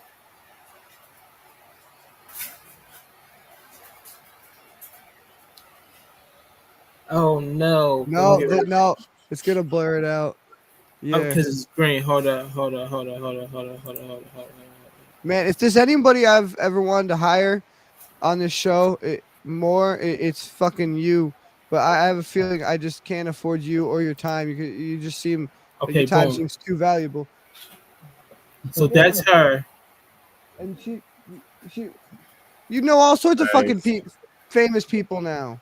She nice. has that's a design. That's my design. That's my T-shirt that she has on that That's I'm working dope. on. That's So dope. once I finish all of this Yo, you shit, should see if she'll wear it out to the ring at some point. I know, I'm, right? I'm once before I do any of that, I gotta get this shit. I gotta finish doing the artwork and stuff like that. I'm doing this. The album is going to be along with it. I'm working on an art doll, like an action figure that comes is going to be along with it. Like I got literally the vision board is up here. So once I finish all that shit, I'll be open for commission. But right now, I am locked in because Hell yeah. Well, it's about to be over for me. For with the music, that's about to take it. I gotta because my art, that's what's going to jump off. That's I what's going feel to you. jump. So I feel you. And you know what, man? I fucking I can't I definitely in the future I plan to work with you at some point. Because like I said that one of my favorite things about this show is meeting people and finding artists that not only I'm fans of that I want on my playlist, but that like I want to collab with. Like my buddy Cage, Caleb, me and him have collabed on a bunch of different songs. And I mean, you're definitely one of my favorite artists on the show, and I definitely want to collab with you on something someday. So yeah, man, keep me posted. And one thing before you go that I like to do is I just like to give you, as the artist, the opportunity to say anything you'd like, whether it be an anecdote, a piece of advice, anything to the audience. Now's your time. um one thing that I've been telling a lot of people that I come across, and I might have said it again if I sound like a broken record, then there's a reason why I'm saying it. But um the science dude, his name Neil Tyson him. He said Neil that deGrasse Tyson. yeah, he broke down this concept of when a sperm travels or passes through, you're 1 in a billion, literally. Like you literally don't supposed to be here. You're 1 in a billion chance. All those billions and millions of different ones passing through, you was the only one that passed through it. That means something. It wasn't no luck of the draw. It wasn't no damn roll of the dice. He was literally put here, placed here, meant to do something extraordinary. Do not sleep on who it is that you are by any means. If you ever been going hard and you don't feel like you hit that glass ceiling, you're not going hard enough. Okay?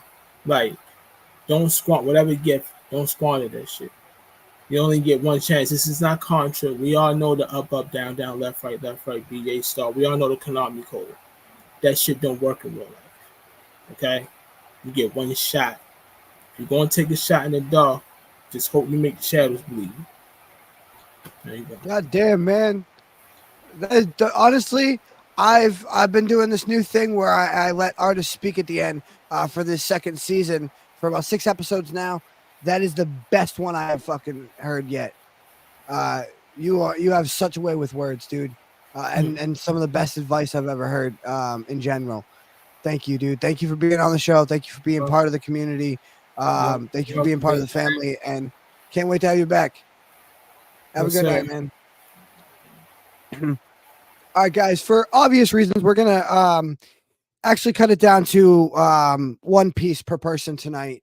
So we're going to have Elemental up here. We're going to have him do a piece for us, and then we'll wrap up the show. I apologize. We were meant to do 2 apiece, but the time got a little away from us, and we talked a bit more than I expected. But, hey, it's a podcast, so it's what it's for.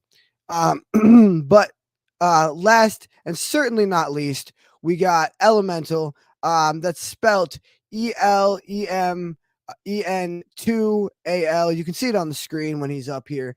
It goes along with his website. But he is also a poet and also a host of a show much like this one, where artists of all kinds come on and they share their work and they talk with each other and they really communicate. There's some really great fucking people on there. I've been on there a couple times. It's the it's on the New Eurekan Poets Cafe website. It's an open mic live. Last time I checked, it's live every Thursday night. If you want to sign up, you have to sign up the day before, I believe, and the sign up start midnight the day before. But yeah, it's really great community over there. Like I said, a lot of great people. I wish I had had the time to get on there more often, but I am coming back, guys. Don't worry. I am coming back. But as for Elemental, you can go follow him on Facebook at Elemental the Poet. That's spelled Elemental regularly with the T. Elemental the Poet, all one word. And he's also got his website right up on the screen, I believe, when he comes up, which is Elemental elemental.com or yeah. So I'm gonna play his flyer and I'm gonna get him up here. Where's his flyer? There it is.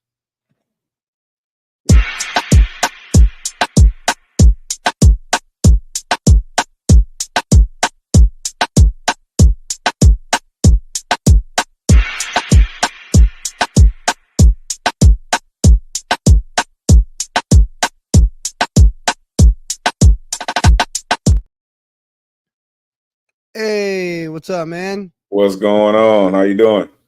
I'm all right. Sorry to keep you here so late and have the show get away from us like this, but it's good having you. Thank you. Oh, of course, man. Listen, I understand how it goes, right? You get in the zone, man, and time just, you know what I mean? Time becomes irrelevant. You know what I mean? Yeah. It happens. Yeah, but honestly, man, the only purposes of life is to spend it, do survival and then spend it doing things you enjoy, man. And if you spend the time doing things you enjoy, then the time's not wasted. And this is one of my favorite things to do is listen to art, talk about art, talk about, the world and our views and everything like that. I mean, it's my favorite thing to do. So, time well spent. But I appreciate you sticking in here till the end. Did I get all that information right? Yes. Absolutely on the money. Yeah. The only reason that the 2 is not existing on Facebook is because they hate on the number in my name. so I had to spell it originally. Yeah. But nah, you're on point, man. I appreciate that, really. Cool, man. Well, appreciate you being on. Everybody, make sure y'all go check him out and all the stuff he's got going on. What's the piece you got for us tonight? I'm gonna rip some new shit, man. This is called Daybreak. Daybreak. All right, man.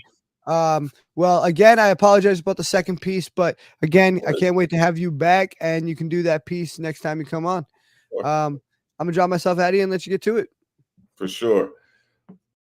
To all the artists who came before me, Lady Crucible, Trey Mack, XO, Golden Face Killer. Like, that's just dope, man. I appreciate y'all for what you do and how you do it.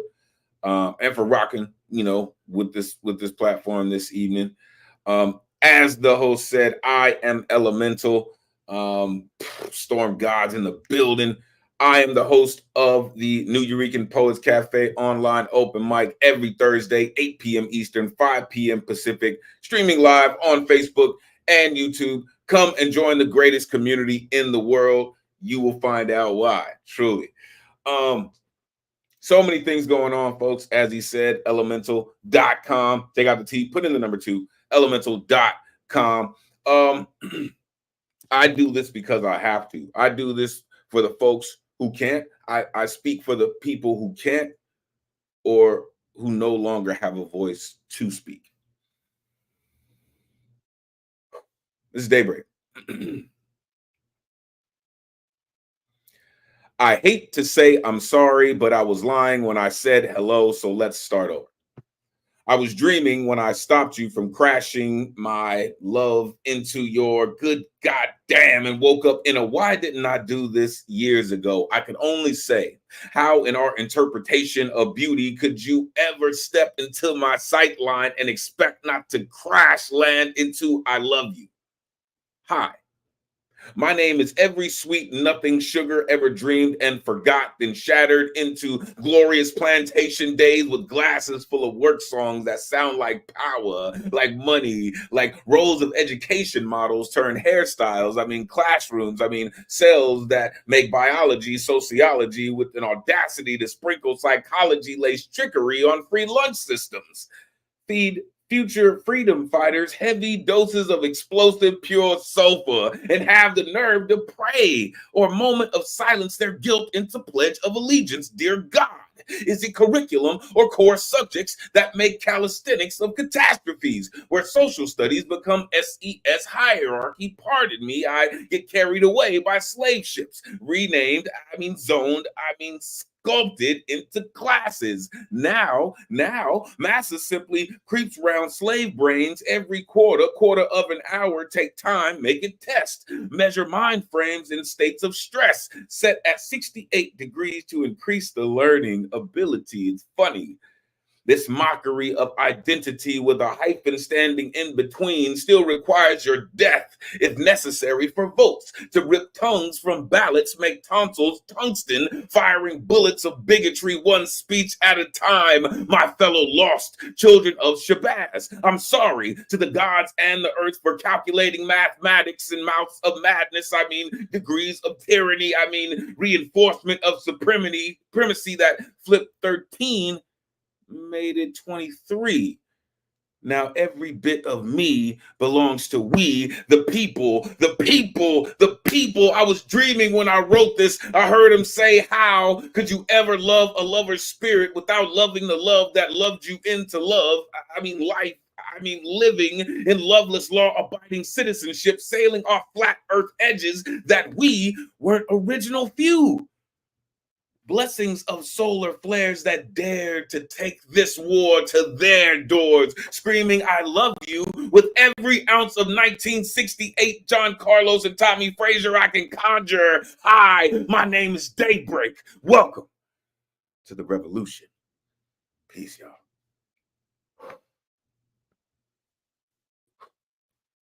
God damn, man. Shit. First of all, dude, the intensity in that piece, like your fucking performance, One of the fucking best performances I've ever seen. Fucking fantastic performance. I love the rhyme scheme and the cadence, but those go right along with the performance and just how just bluntly and viscerally you delivered them. Fantastic. I love your commentary on and now there's a lot in there, right? There's a lot to break down. There's a lot to digest. Um, you had this one bar in there, where you said tonsils of tungsten, um, shooting bullets of bigotry or something like that, and not only the alliteration with that rhyme scheme, but also the fucking image that it paints in your head. I found that really fucking powerful. I love that. But I love your and part of what I took from it is, that history books are lies, and that schools basically are just human conditioning camps to get people to believe this fabricated agenda or this fabricated so that you'll continue to march in the same direction that they want you to march. um and yeah, and I loved your commentary on the history books being a telling of the so-called victors of the wars or whatever, and how and I also like how you commented on there's this whole we abolished slavery, we abolished racism. No, we fucking didn't. Slavery's still in the world, all over the fucking world. Racism's very, very pungent, or not pungent. That's not the right word. Very Very volatile. fitting. Pungent is a very, very You can good smell one, it in the air. Yeah, yeah. It does. It still does. It really is stinking very, very loudly. You know what I mean? It's just and I have a book actually. When I was taking a class, it was about colorblind racism, right? So as much as we like to think that it's gone, it's just transformed, right? Like matter cannot be created nor destroyed, only transformed, right? And racism is the exact same way, right? You mentioned history doing what it does. Listen, man, it changed my life when I got my hands on that book called Lies My Teacher Told Me. And it was straight up lies that my teachers had told me all the way up until I got to college. And it was all a bunch of bullshit that reminded me, like you just said, that the K through 12 system is just a factory for workers to work in factories. Like legit. Pink Floyd, The Wall. Legit.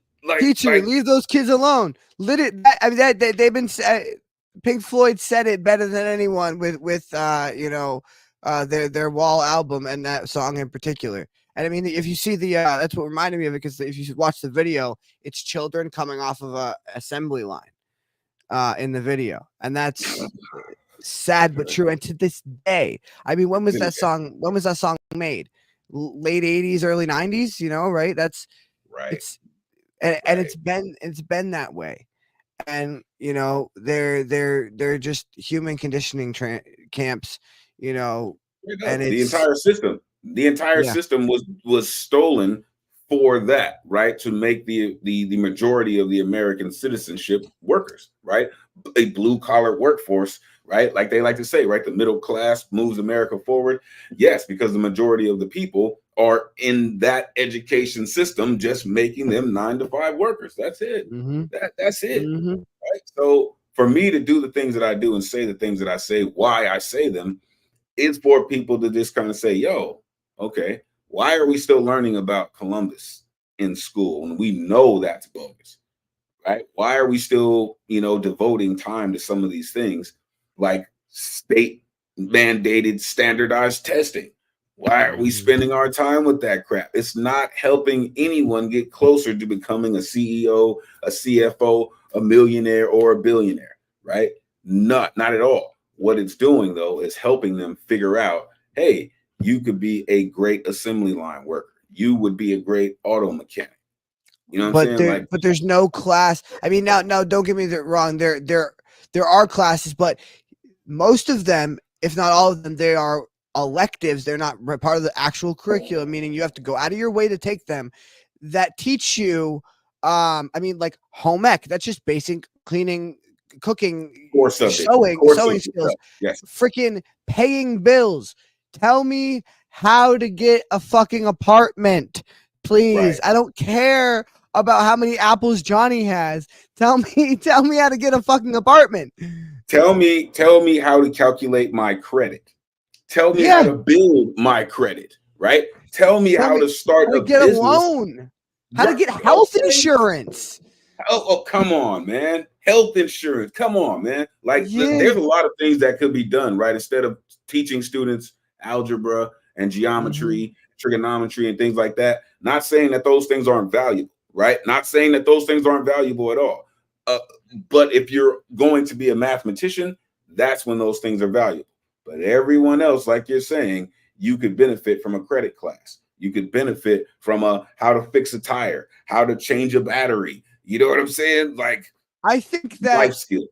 And I think, and obviously, you know, it's teenagers are figuring out who they are, but I think that, like, to a certain point, you should have like no, school is now, it should be normal all the way up until it maybe like 8th grade or like, you know, 9th or 10th grade. And then you should have individual learning programs, because now these people are starting to figure out who they are as people and what they want to do in their lives. And now you can focus your attention on teaching them. Like, this person wants to be a writer. Okay, give him more English classes. And this guy wants to be an architect. Fine, give him more of the math classes. You know, and you don't get there until you get to college. They don't give you that option until you're already past puberty, already past, you know, having to have an apartment and do all these things. It's like, no, we need to focus on our talents and our you know, the things that we're good at early, and so that we become who we're supposed to be early, and not fucking feel like we're playing catch up for the rest of our life. I think that's a really good point, man. I think that point right there is why parents go to homeschooling their children, right? Because then their children are not stuck with the speed of the normal K through 12 system, right? Where they can, like you're saying, have an individualized curriculum, right? And then it being based on your understanding, right? And then how you progress, right? When I was going to school to get my associate degree, there was a 16-year-old kid at the community college level already, because he had already surpassed all the things for middle school, high school, and he was already onto the college level because he was homeschooled, right? He didn't miss anything. Was he socially awkward? Just a little. However, intellectually, he was head and shoulders above anyone else at his level. I know literally off the top of my head 5 or 6 kids that I have been personally, I don't talk to them much anymore, but was personally friends with in my teenage years. There's a lot of, in this town, there are a lot of kids are homeschooled for that exact same reason. And the majority of them, yes, they are socially awkward. Absolutely. Because again, you're not learning social skills. You can't fault them for that, because they weren't, unless their parents enroll them in, you know, things like karate or like you know, stuff like that. But and my sister was homeschooled for a little bit of middle school, and you know, but we still, like, I always knew that as long as she was able to still go and talk to her friend and socialize with her friends, and it helped because she has like somebody who lives close by that, you know, she's very friendly with or whatever.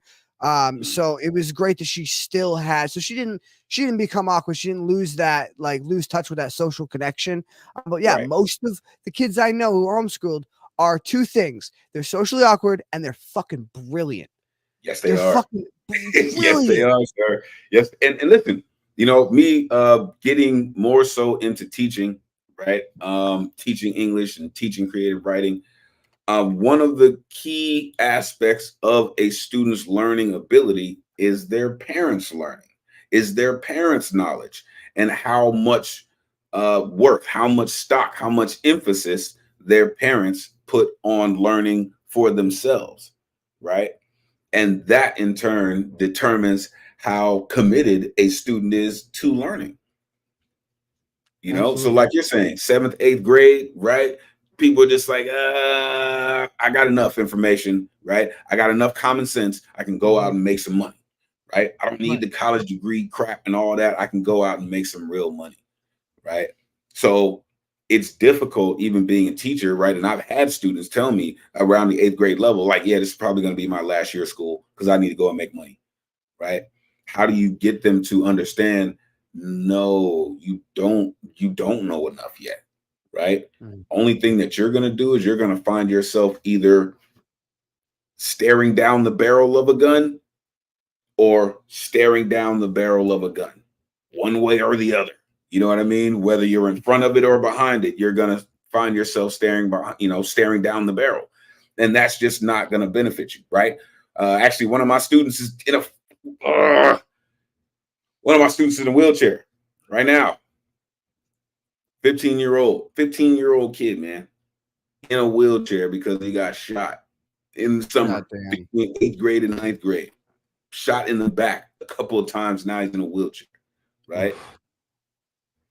Like, there is much more to it, right? And again, this is why I do what I do. This is why you hear the fervency that you hear from me, because there are people that don't want to believe that the world is still corrupt, right? That there are multiple levels of this education system. Like you said, right? It's a social caste system. I've said that in another one of my poems, right? It's an illusion, right? There is no race. There is no, middle class or higher class. It's an illusion, right? It's an illusion.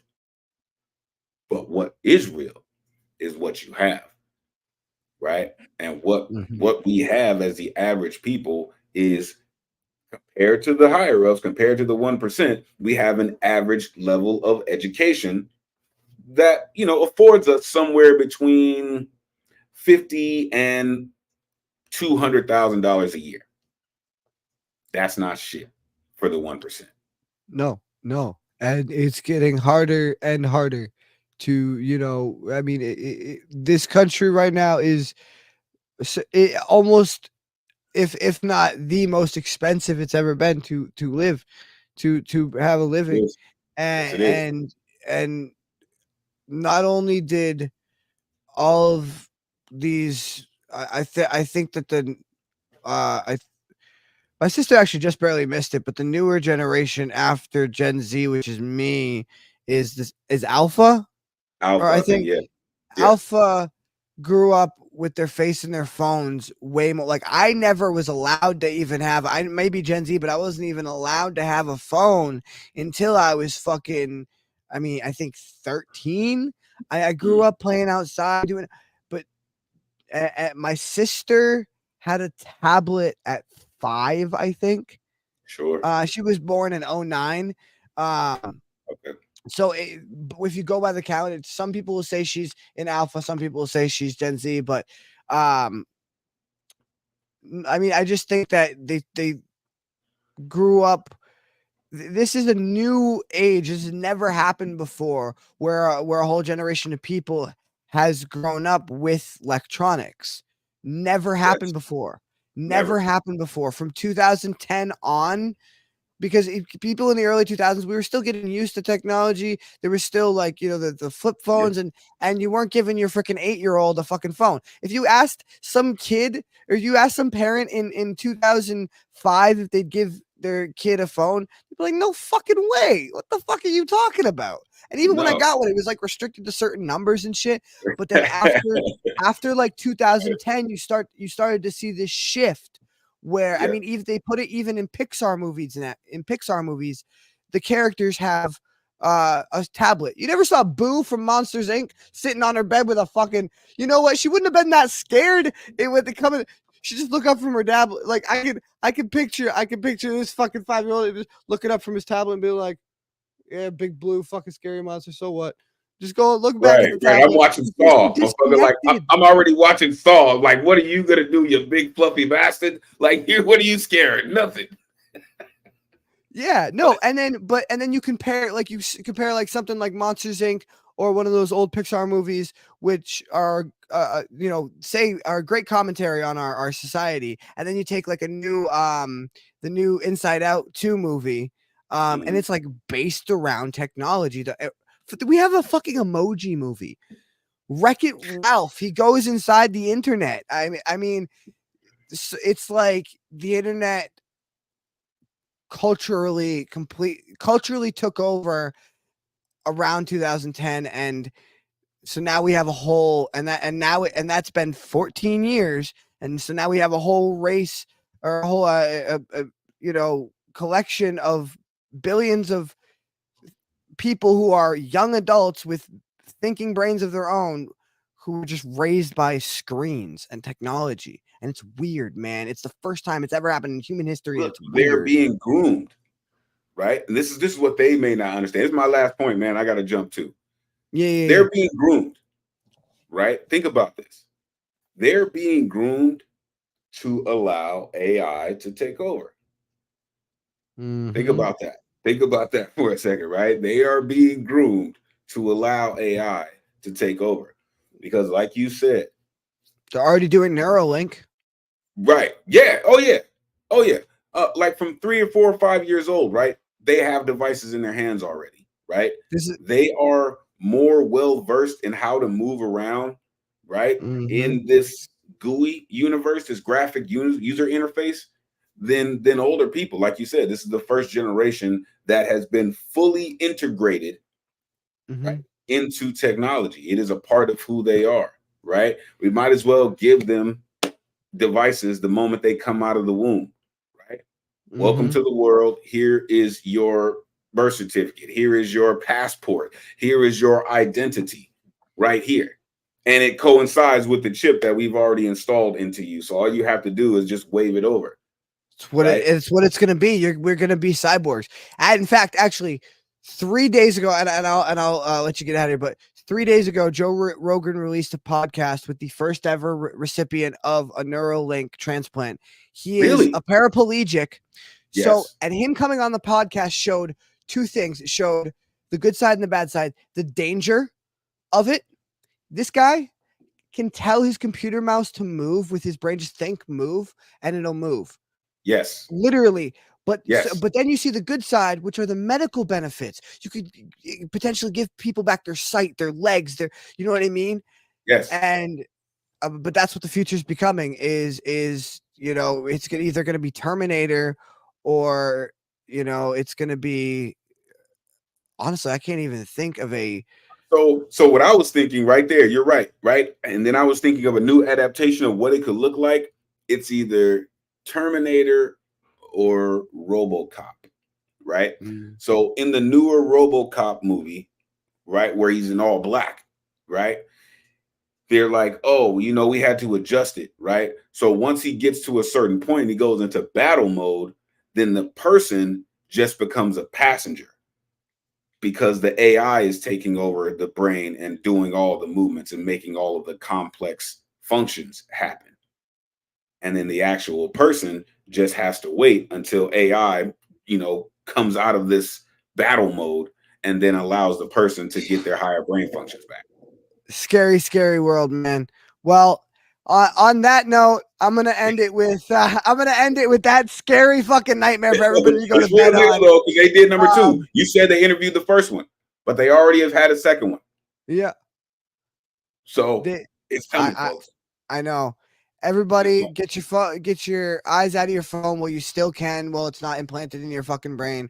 Go outside, breathe some fresh air.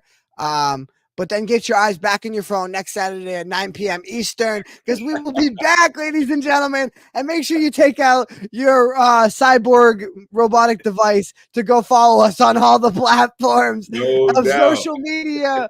Oh, man, we are out. Thank you so much to everybody who came on here. You, XO, Lady Crucible, and Trey. Thank you all so much. Thank you to the Lost Boys community.